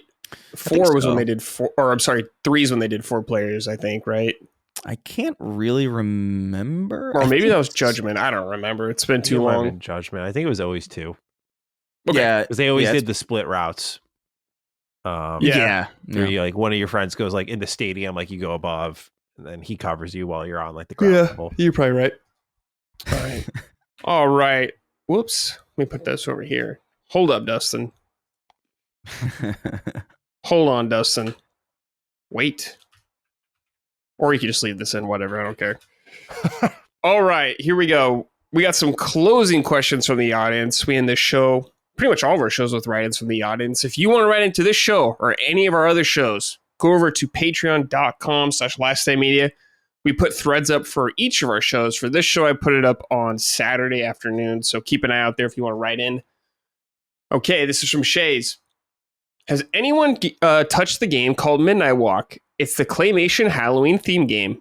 It was in the last state of play. It's like $40 and has been getting good reviews, and I haven't heard anyone talk about it. I bought it to support unique ideas, but don't know when I'll get to it. It's currently on my third 100%. Wait, I'm currently on my third 100% playthrough of Rebirth and making my way through Expedition 33. Damn. Whoa. That's a lot. That's a Reaper's a big game if you do everything in your third. I respect it though.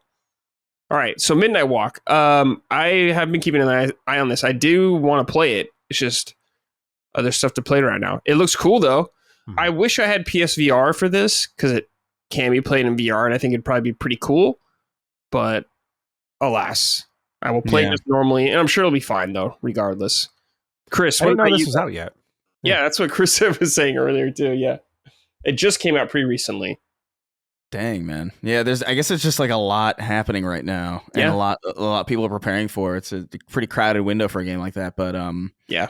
No, man. I remember when this showed up at I don't know if it was a State of Play or like some developer direct or whatever, like, but yeah, this was on my radar for a while. I'm kind of shocked that it's just out and that I can get it already. I thought this was like a ways away, but no, I love this.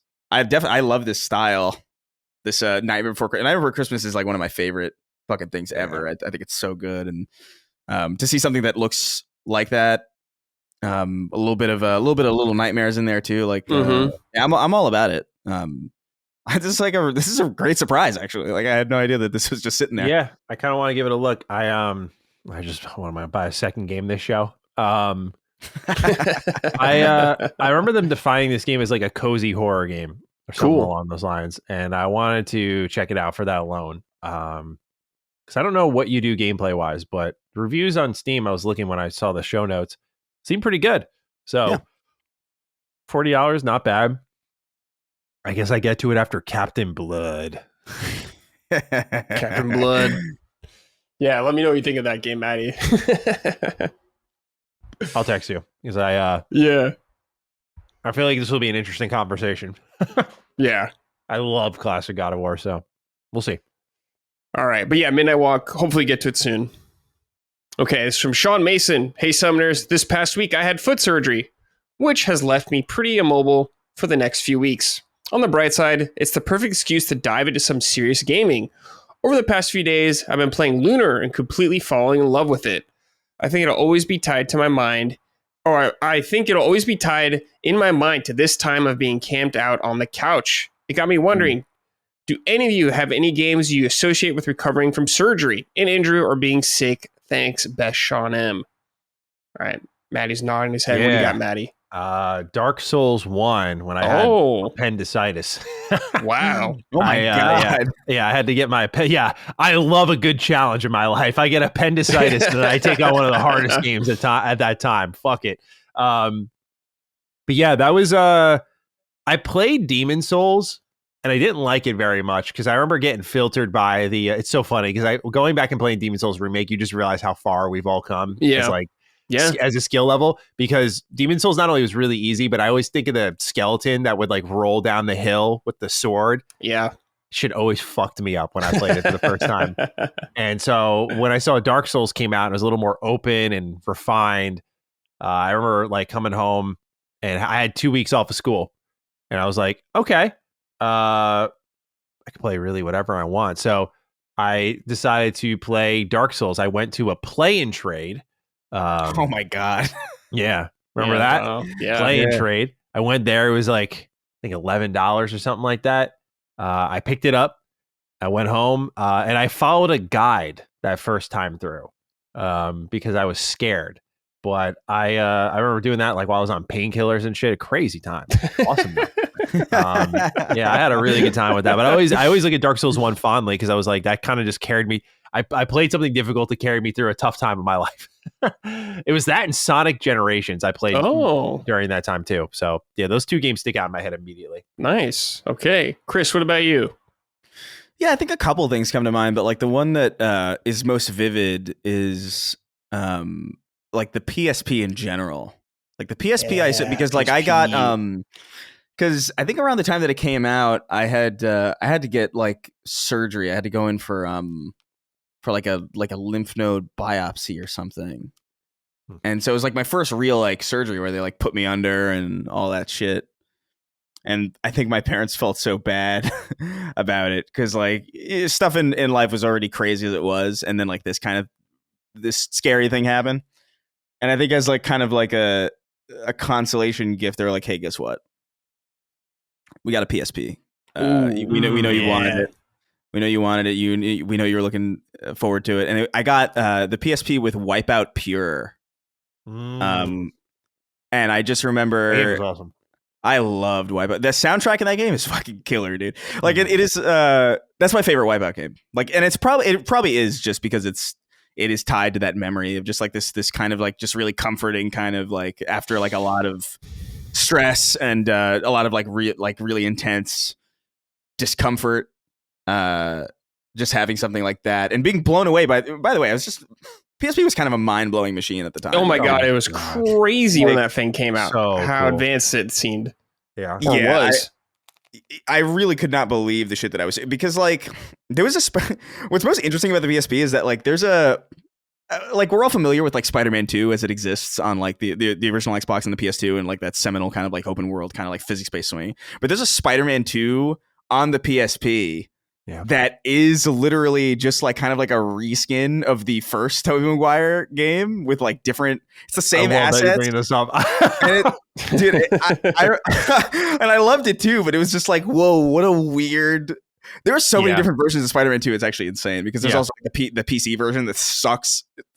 It's horrible, but yeah, I have just this association with the PSP of just going through something like really, really like stressful and like really strange, and I didn't really know how to feel, and then just being thrown into this machine that like felt like science fiction at the time. It was just very cool.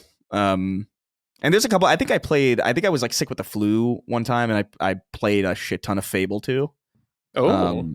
And so nice. I have like a strange, so Fable, like by almost like transitive property, feels like very cozy to me, like Fable 2. I'm sure probably a lot of people would probably feel that way anyway, because like that soundtrack is just really, I don't know, endearing. Yeah. Oh yeah, 100%. But yeah, those are the two that come to mind. Shout out to the PSP, man. Like that thing was fucking crazy. Yeah, PSP was so cool. I never had one, but I was wanting one. It seemed so elegant every time I'd see it. You never owned one ever? No, I never owned one. So is there a ton of PSP games you just I got to borrow one from my friend a lot, so I got to play the games that like I had to play. Like I played Birth by Sleep on there, Crisis Core. Of course, I played. Like, I was scared for a moment. Crisis Core came to my head immediately. I was like, I would have bought it. I would have found a way if I didn't have a way to borrow. I was gonna say it sounded very out of character for you. That's why I was like, wait. No, I would have found a way. But no, I never like actually. Gamer Brad not playing great PSP games. Come on. No, yeah. But no, I never had one. I've been thinking about buying one actually because I've thought about. I just think they're cool. And I was like, man, I should get one. Like I played Final Fantasy Tactics on there, of course, but Dissidia? Did you play Dissidia? The fighting one? Dissidia, did I play it actually? I want to say I've played a little bit of it, but never like sat down, like really dived into it. That game's crazy. I played it for the first time a couple of years ago, or like last year, I think it was, and I was just like, wow, I can't believe I missed this one. Yeah. Especially the sequel. It has like all the Final Fantasy characters. Yeah. There's a lot of great PSP games that I missed out on. Yeah. PSP is good. I love, I mean, I don't know. I think the Vita is kind of like, Colin hates it when I bring this up, but like, I think the Vita has so much less aura. It's crazy. It does. Really? What? Yeah, I think the PSP definitely had like a more hype aura around it than Vita. It was new in real world, I guess. Like when I knew, like people were like blown away by PSP when it was like around, but like when Vita came out, I feel like people around me, like no one really gave a shit about it. Because they're stupid, man. That shit was amazing. It was, but the thing is, I ask anyone who's like a huge PSP stan, it's like, go play any shooter that fucking thing released. Oh, I know. They're not good. Yeah. Oh, no. The PSP and PS Vita just perfectly carried it forward. The Vita was an awesome handheld. I love my Vita. 2 thumbsticks that one didn't look like a speaker that I thought was a speaker for fucking like 8 years until I realized one day, I'm like, oh, this shit moves. I didn't break it. Yeah, no, I mean, I think it's a better machine. I just think there's something about like that, like the bubble UI that felt like a Fisher Price machine. Like I don't know, there's a lot of weird decisions made. Dude, that UI is fucking terrible. Like, flip the page open. Like, oh my god, I don't know. There's something about the PS. And by the way, I say that like I've got a Vita like on deck all. Whoa, yeah, so, the cross media bar though. That's the shit. And that was it actually. using the cross media bar on the PSP was like wild because it was just like so much more flexibility out of that machine than you would. And then I remember when the PS3 came out and it was just the PSP menu, and I actually thought like, oh, this is underwhelming because like it is like it almost felt like a budget thing, like where it's just like, oh, we're not gonna care too much about the PS3, we'll just throw the PSP's thing on it, which in retrospect is like obviously silly, but yeah, I don't know that. Even just the original design too, with like the silver ring around it and the font PSP, like I love the way it looks. Like there's something about aesthetic it of just, and it also fit really well in your pocket. Like I didn't realize that until I bought one in my like young adulthood, but when I got it so many years ago now, I actually like slid it in my pocket. I was like, wow. When I had this one as a kid, so this thing was like huge at the time. But like when you have just, you know, you're fully grown adult and you throw it in your like pants pocket, you're like, damn, this thing just like travel anywhere. That was the shitty part about the Vita. It's really tough to travel with. The analog sticks made it. Yeah. And to be fair, I haven't grown at all since high school, so it's the PSP is still not super comfortable in the pocket, but for me anyway. But yeah, I don't know. I have like very fond memory. I let a cousin borrow my PSP and I have not seen it since. Damn. It really fucking bugs me. You disowned this, right? This person, right? Like you're not connected to them anymore? I mean, there's no hard feelings necessarily, but like I haven't seen them in a long time. I'll put it that way. Yeah. Let's all go buy PSPs, dude. I've had one sitting. I've had one sitting in my cart for like a while because I just know like I want it, but like I just don't know if I'm gonna really use it as much as because I can realistically I can play everything that I want to play on the PSP. Like if I really wanted to, it's really more about like having that machine. And I know the battery just explodes over a period of time. So I'm not gonna help you guys out, but this is the one I did buy when I. The Star Wars one, Battlefront one. Yeah. I remember that. This is like my dream handheld as a kid because they had Darth Vader on the side here. So that's what pushed me over the top. When I saw it on eBay, I was like, oh my God, I can afford this now. I know. I think there's like some cool Kingdom Hearts ones or some shit. Or there's like a Final Fantasy so many one. Great custom limited edition ones. Yeah, like I don't know, but that silver ring is so fucking hot. That's just such a good, right. Especially on the black. Especially on the black, it's just like it feels like premium shit. Yeah, and also there was something so unique and weird about. I mean, UMDs were stupid. Like that was I'm still terrified of UMDs. Like pulling them out. It's just, I'm like, this thing's gonna explode, dude. They feel fragile as fuck. But I remember like taking one out and being just like, this is a CD and a cartridge. It felt like the future in like a stupid way. Like in retrospect, you're like, that's really fucking terrible technology. But yeah. Shout out to the PSP. Yeah. Oh man. Yeah, it was this Kingdom Hearts one. Fuck. Is the PSP region free or is it not? I don't remember. Fuck. It might be Japanese only. Yeah. I feel like around that time is region locked territory. Yeah, I was gonna say I'm pretty sure, but probably right. 100%. Right. I'll have Dustin keep an eye out. Yeah, man. He's my handheld guy. Finds them all for me. Yeah, this thing's awesome. Mega Man Maverick Hunter X was there. Dude, I won't play that. Yeah. Is that the remake or is that? Yeah, it's like a re-release, but they added like voice acting. I don't know if they changed really much else, but wait, is that an X remake or is it Mega Man 1? It's like X again. But one is like powered something. Yeah, powered up. Yeah, powered up's also. Okay, that's Mega Man 1. Yeah. Okay. Yeah, but X Maverick Hunter is like my favorite version of X. Shit. Okay. Yeah, the voice acting is cool as hell. Because I always thought X was like a really cool character. Yeah, X is cool. I don't know if they add anything else, but it's just like X again. I mean, that's what a lot of PSP games are. You don't realize it until you go back to them. Like I think I was like playing like Shin Budokai, and I'm like, oh, this is just Dragon Ball Budokai 1, but on the PSP now. Yeah. And that was awesome as fuck. That was enough back then. Like, because as a kid, you're like, whoa, but like then when you grow up and you try it again, you're like, wow, I've been buying ports my whole damn life, and I didn't realize it. It is great. That was cool though. Like to have a portable version of a game that was on like the main console at that time. Yeah. It's like mega special. Like, that was special really for sure. Insane. Shin Budokai was awesome, and it's such a step up from like, I don't know if you ever played, dude. I don't know if you ever played like, what is it, Taiketsu? Oh my god, that game's awful. One of the worst fucking. I can't remember. That was That was Game Boy Advance. That was Game Boy Advance, but Yeah. like, bro, like, I was so excited for Taiketsu, and then I got it, and I was like, wow, that game makes me nauseous. Like, it makes me want to throw up.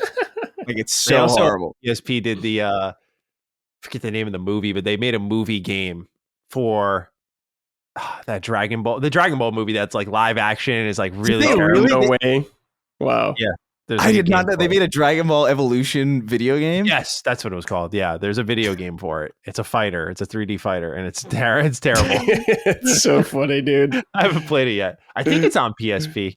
That sounds like a PSP game. Yeah. That sounds around that time. Yeah. Yeah. Oh my god. Yeah, that's awesome.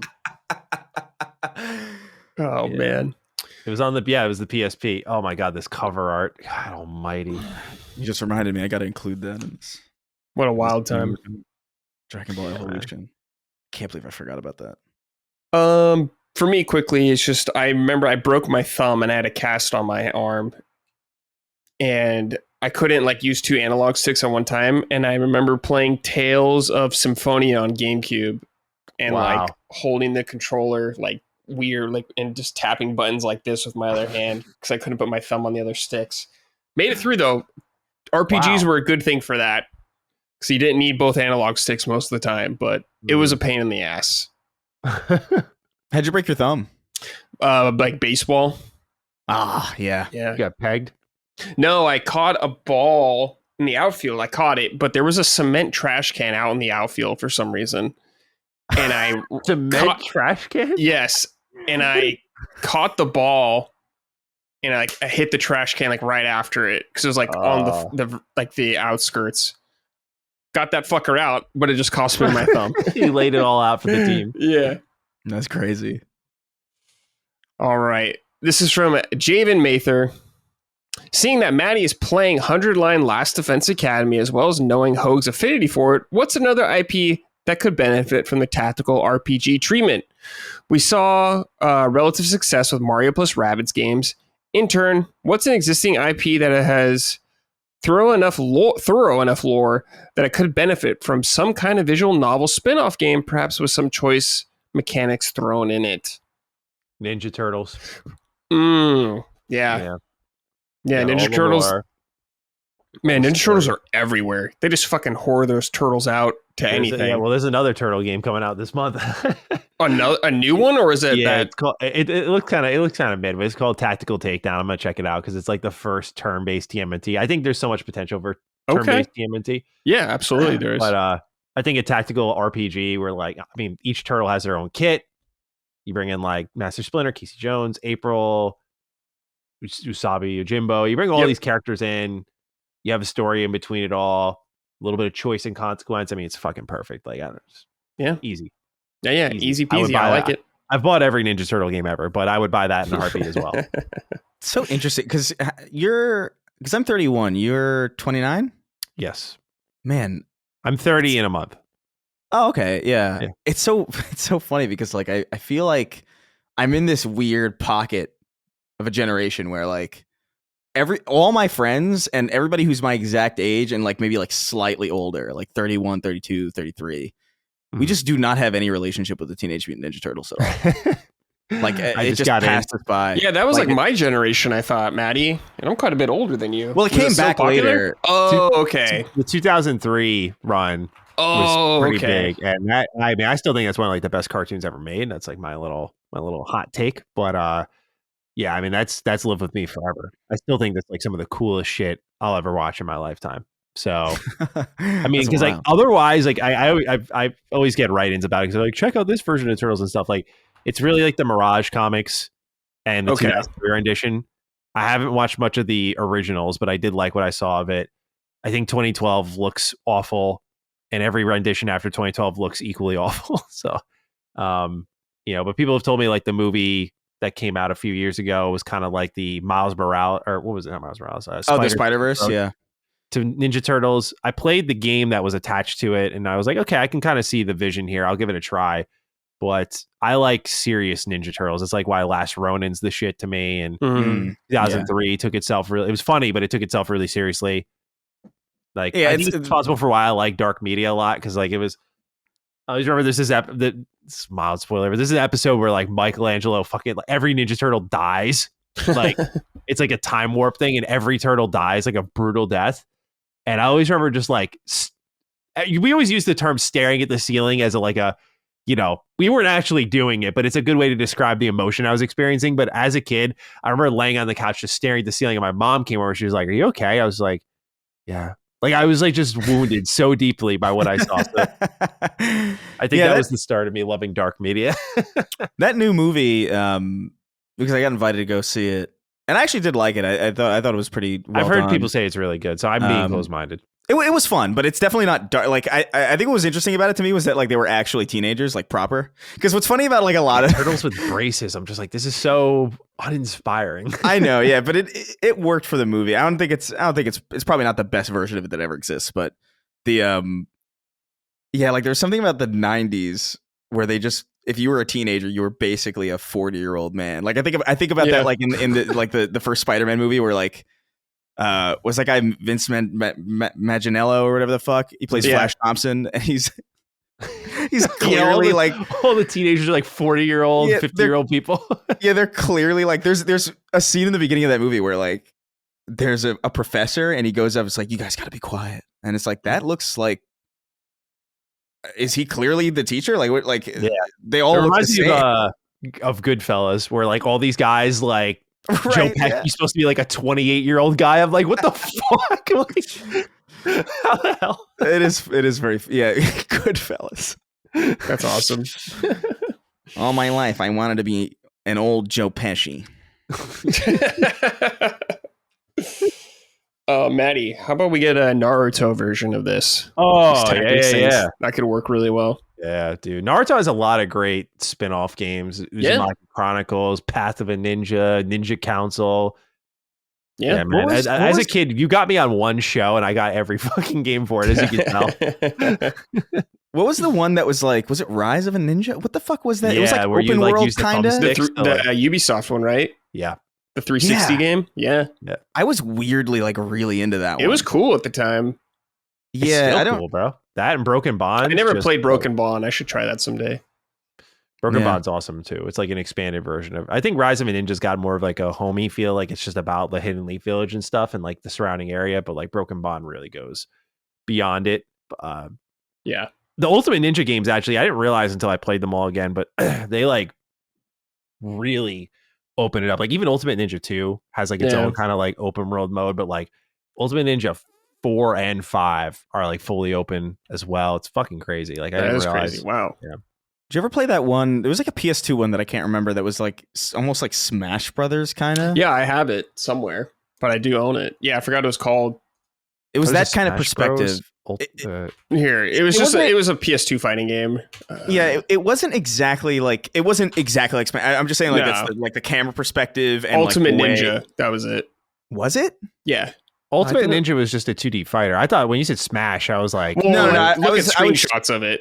I was struggling to remember exactly like how it was. Yeah, because I thought at first you were talking about Ninja Turtles because there was Smash Up, which was a Smash clone of Ninja Turtles. Oh no. Oh, is it Ultimate Ninja PS2? Pretty sure. Yeah, it is. There's like 4 of them on PS2. Holy! I only played the first one. The 5th one was released only in Japan and the PAL region. Okay, yeah, I've only played the first one. PS2 is region locked unless you have like very specific setup. You can't play Ultimate Ninja 5. You have to emulate it if you want to play it in the States, basically. Can you play it on a backwards compatible PS3? Or is that? I don't know. I've never tried that. Cause I got that shit. Let me just dig up Ultimate Ninja Storm or Ultimate Ninja 4. That'd be wild to revisit that. Holy shit. Yeah, they've come a long way. I think Ultimate Ninja still holds up. But yeah, that was like a crazy late discovery in my life. I was like, there was a 5th? I thought the series ended at 3, and when I saw it was a 4th, I'm like, oh, ship it in, okay. And then I saw there was a 5th. I was like, what? Wasn't Ultimate Ninja Storm happening at this time? Yeah, Storm was the PS3 games. Yeah. I don't think as a kid I was ever more excited for a video game than that. Ultimate Ninja Storm 1 on PS3. That's sick, dude. Yeah. Oh, dude. Man. Jumping up and down in my room during my first fight, core memory. Sick, awesome. Dude. That's awesome. Playing as Neji. Hell yeah. Dude, I wish I had fighting games like that when I was a kid. I was playing the Super Famicom versions of Dragon Ball fighting games. Oh no. They were not Jesus good. Christ. But that's all we had. Did you ever That was play the- growing up? What was that PS1 Dragon Oh Ball? yeah, of fighting course game? I did. Yeah, it's not good either. wait, Ultimate Battle 22. Yeah. It's What really is that bad. name? It's ridiculous. And then you can put a cheat code and make it Ultimate Battle 27 or whatever the fuck. Yeah, it's really bad. But we didn't have much else. We didn't have Budokai yet. What's crazy about Dragon Ball Ultimate Battle 22 is that like it's actually one of the better ones from that time because like there was another one, Dragon Ball GT Final Bout. Oh, that's what I'm Oh. thinking of. Final Bout's the one I played. Final Bout was awful. Final They were Bout was both- really bad. It's GT because I remember it had Maybe I was Baby in mixing it. them up, yeah. yeah. It had Vegeta Baby in it. Rough Dragon time. Ball's got some real stinkers. Like Sagas was ass. dude. Battle Z. Did I ever tell you the story that I have with that my dude Sagas? I was so excited for that game because I was just like I was just eating up anything Dragon Ball at that time. Yeah. And then I went to this software etc. to pick it up. Yeah. And I was like, yes, I finally got a new Dragon Ball game. Sagas. And then I went, dude, can you fucking imagine being excited for Dragon Ball Saga? I went home, put it in because I got the Xbox version because I was just kind of curious. Like every Dragon Ball game I had owned on that point was PS2, and I was like, I gotta get some use out of my Xbox. It's really just a Halo machine right now. So I got it for the Xbox. Didn't work. The new disc didn't work, and then I was like, oh fuck. God bless my parents for being absolute saints. We did live pretty close to this place in retrospect, but like we drove back, got it replaced with a different disc, came home, disc still didn't work. Oh no. Wow. And then we went back and exchanged it for a PS2 version, and then it worked just fine. I guess. Like I don't know what the hell was wrong with new copies of Dragon Ball Z Sagas on Interesting. Xbox, but it didn't work. And then after all of that, can you imagine? Yeah, you After you all worked of that, so hard to play that game. You worked so hard to play that game, and then it starts, and it's fucking Dragon Ball Z Sagas as it is. Yes. And I think I played it for like an hour, and I was just like, man. Oh, Isn't no. that like a special feeling when you're growing up? Like, you know, you look back on those moments of just like, you don't know quite what you're experiencing emotionally. It's like, because like nowadays we're like, oh, that's just complete fucking disappointment. But like back then, there's that just level of like, it's silent. You're just clicking buttons, trying to figure out, you're like, why isn't it working this way? Like, why is this Why- happening like this? And Why do you I just not don't feel really anything? have this objective reason. You just lay the game down and you just never come back to it. And that's it. That's Yeah. your story. You It's just done. kind of decide that it's over in that moment as a Yeah. child. I remember that was the first time I think I ever looked forward to something and was let down by it. Genuinely. It was Dragon Ball Z Sagas because like I didn't know what to expect of it really. Like I was young. Like I didn't really like I didn't look It was too Dragon deeply. Ball. You're like, oh, sick, Dragon Ball game. You know, my thought was like I was more into 3D games at that time, so the idea of Dragon Ball going 3D was kind of interesting to me and appealing in some sense. And Mine so, was the first time I felt disappointment was Return of the Joker on N64. oh the my Batman, god. the only Batman Beyond video game. And then I bought the Game Boy Color version thinking it'd be different. It was fucking worse. Oh, of course. I didn't buy it. I was like 3 or 4. It was or 5. It was my mom who bought it because she knew I loved Batman Beyond. But that game was. I still like have the battle cutscene music in my head. Like that shit was burnt into my brain as a child. Like I will never forgive that game for what it did to me. Never Like, forgive. Legitimately traumatizingly bad. Batman also had Dark Tomorrow. Sorry, I'm going on a tangent, but Dark Tomorrow. Dude, yeah. Oh god, No, has no one here played Dark Tomorrow? No. No. Jesus Christ, man. It's such a terrible game. Like one of the worst games I have ever played. I just encourage you to watch. I've like, seen this. Okay, I haven't played this, but the I've seen fixed it. camera Yeah. angles where like when you're using the back grapple, you just literally shoot it into the clouds, and then as you're like trying to float to the next part of the building, the camera like flips 3 different times. It's bad, man. Yeah, that is Combat bad. is just like Batman just doing this, like he's he's on his feet. That's how he kicks. Oh, this looks Crazy. rough. Yeah, Oh, dear. it's rough. So Batman hurt me a lot as a kid. Batman hurt me so much. He really did. Oh god. All right, final write in here from Cormac. What's up, summon sluts? Never really been a huge fan of turn-based games. Pokemon was the only one I ever really took to. Tried Dragon Quest III Remake, didn't like it. But Expedition 33 has made me see the light. So where to next? What should I consider trying? Any recommendations? Thanks, lads. All right. Matty, you're a turn-based enthusiast. Yeah. They liked Expedition 33. What do you think? I think you need something with more mechanical complexity. Pokemon and Dragon Quest are very simple turn-based games. So it's, to me, it's like no wonder. Like you're playing like the skeleton of turn-based games. Like Pokemon and Dragon Quest are like those games. You should try the classics you've heard about, man. Like Persona comes to mind right away. That's like, you know, a lot of Expedition 33's combat outside of the parrying and defensive mechanics came from Persona 5. Like Persona 5 is one of the most influential turn-based games for a reason. So that's like item 1 on the list. Or you could also do 3 Reload. I think 5 Royal has a way better story. What about Metaphor? Yeah, Metaphor is tougher. Metaphor is a little bit more difficult. And if you want a good challenge, you know, and I'm talking about like not like the deflecting action-based skills of like Expedition, but like Metaphor is like turn-based tough. I mean. So I'd be a little reluctant for the new guy here to check out a little Metaphor. The only thing I think about with SMT is like, or SMT and like spin-off games is the demon fusing. And I think that's maybe a little off-putting for some people. True.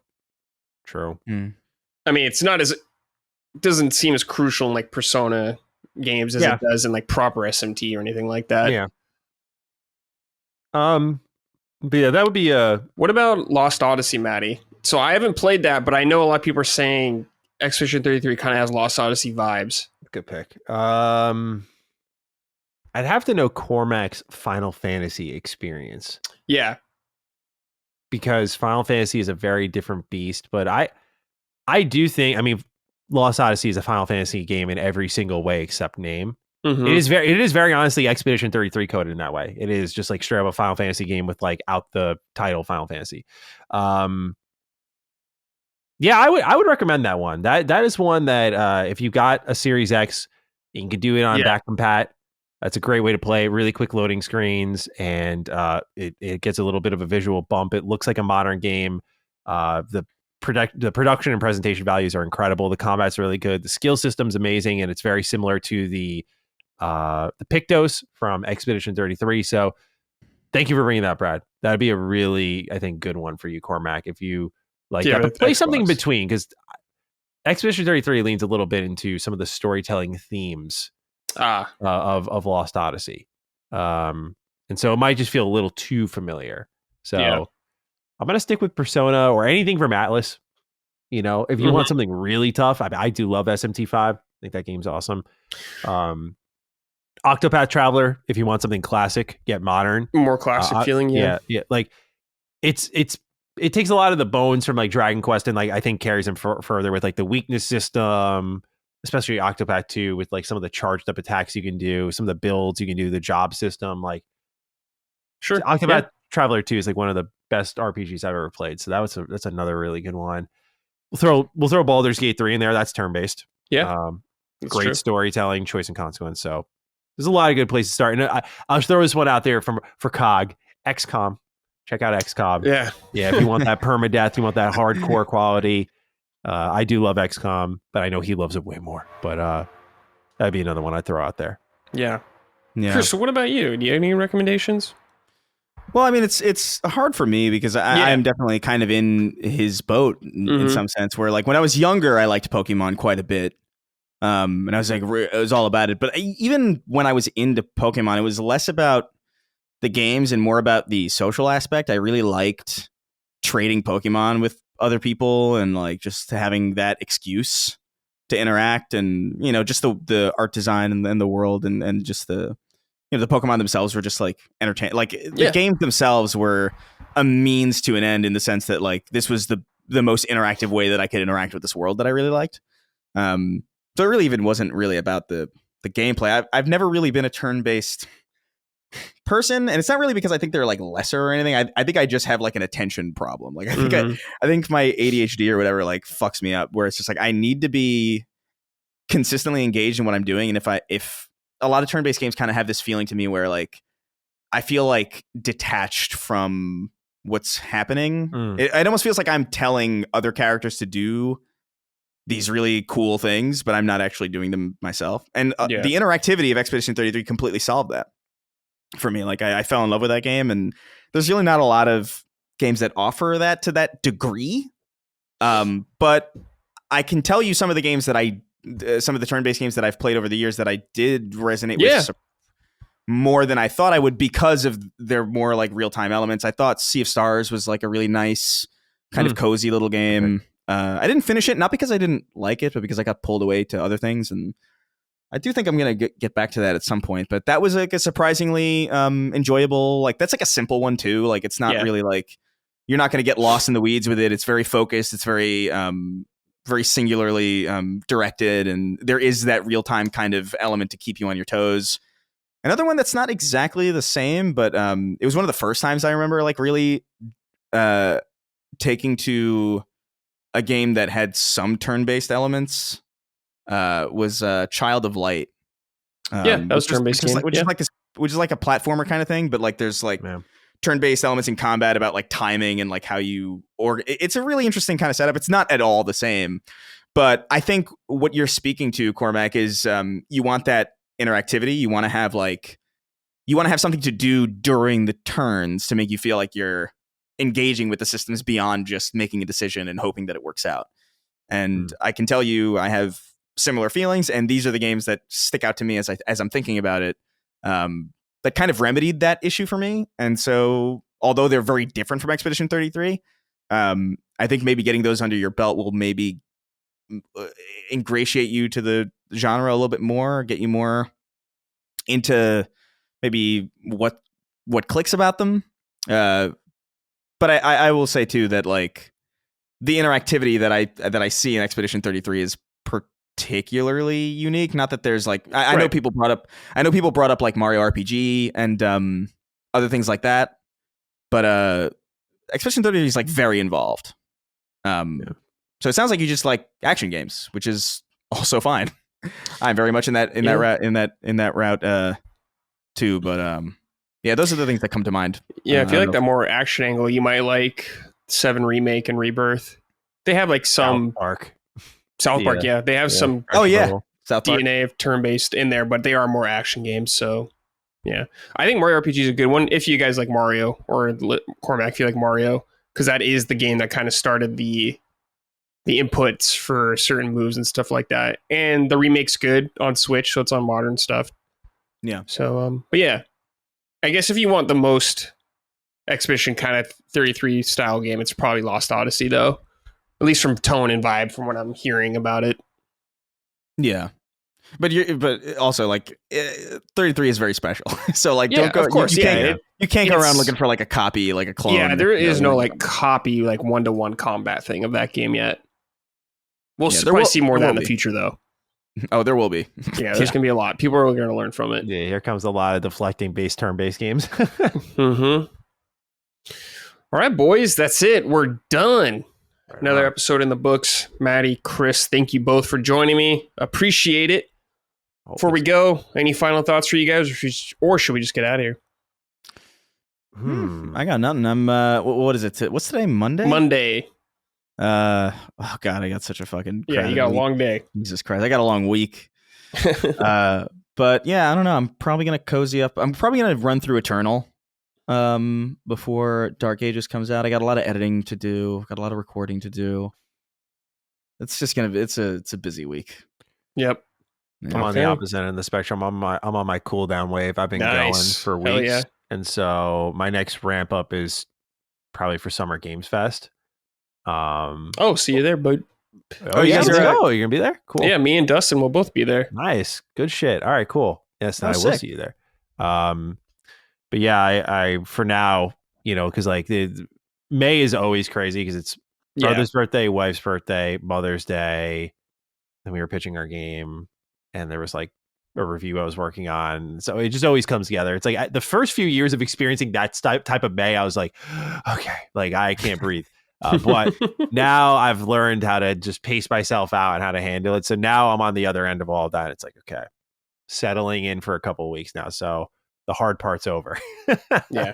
But yeah, I'm just looking forward to just chilling, playing some games, getting some good sleep again. It's been a while. But yeah, just kicking my feet up. That's going to be nice. Cool. Yeah, I'm looking at PSPs right now. So Dude, I'm in a bad I know which spot. one you get. I'm curious. Yeah, I'll let you know. I'm already whenever I talking get like one. it's a done deal, but Yeah, it's not a done deal yet, but I do want one. Never had it. Got to fulfill it. yeah. Got to make it happen. All right, everybody. Thank you guys for listening and watching. Appreciate it. We'll see you next episode. Take care and goodbye. Summon Sign is a product of Last Stand Media and Collins Last Stand LLC and is proudly recorded in the USA. The show is written and hosted by me, Brad Ellis. The show is produced by Dustin Furman. All of Last Stand's theme music is by Ramon Narvaez. Summon Sign, along with the rest of Last Stand's media shows, are fan-funded on Patreon at patreon.com/laststandmedia. The following names are at the producer level on Patreon, our highest tier, and we are grateful for your kind contribution and generosity to our independent endeavor. Thank you.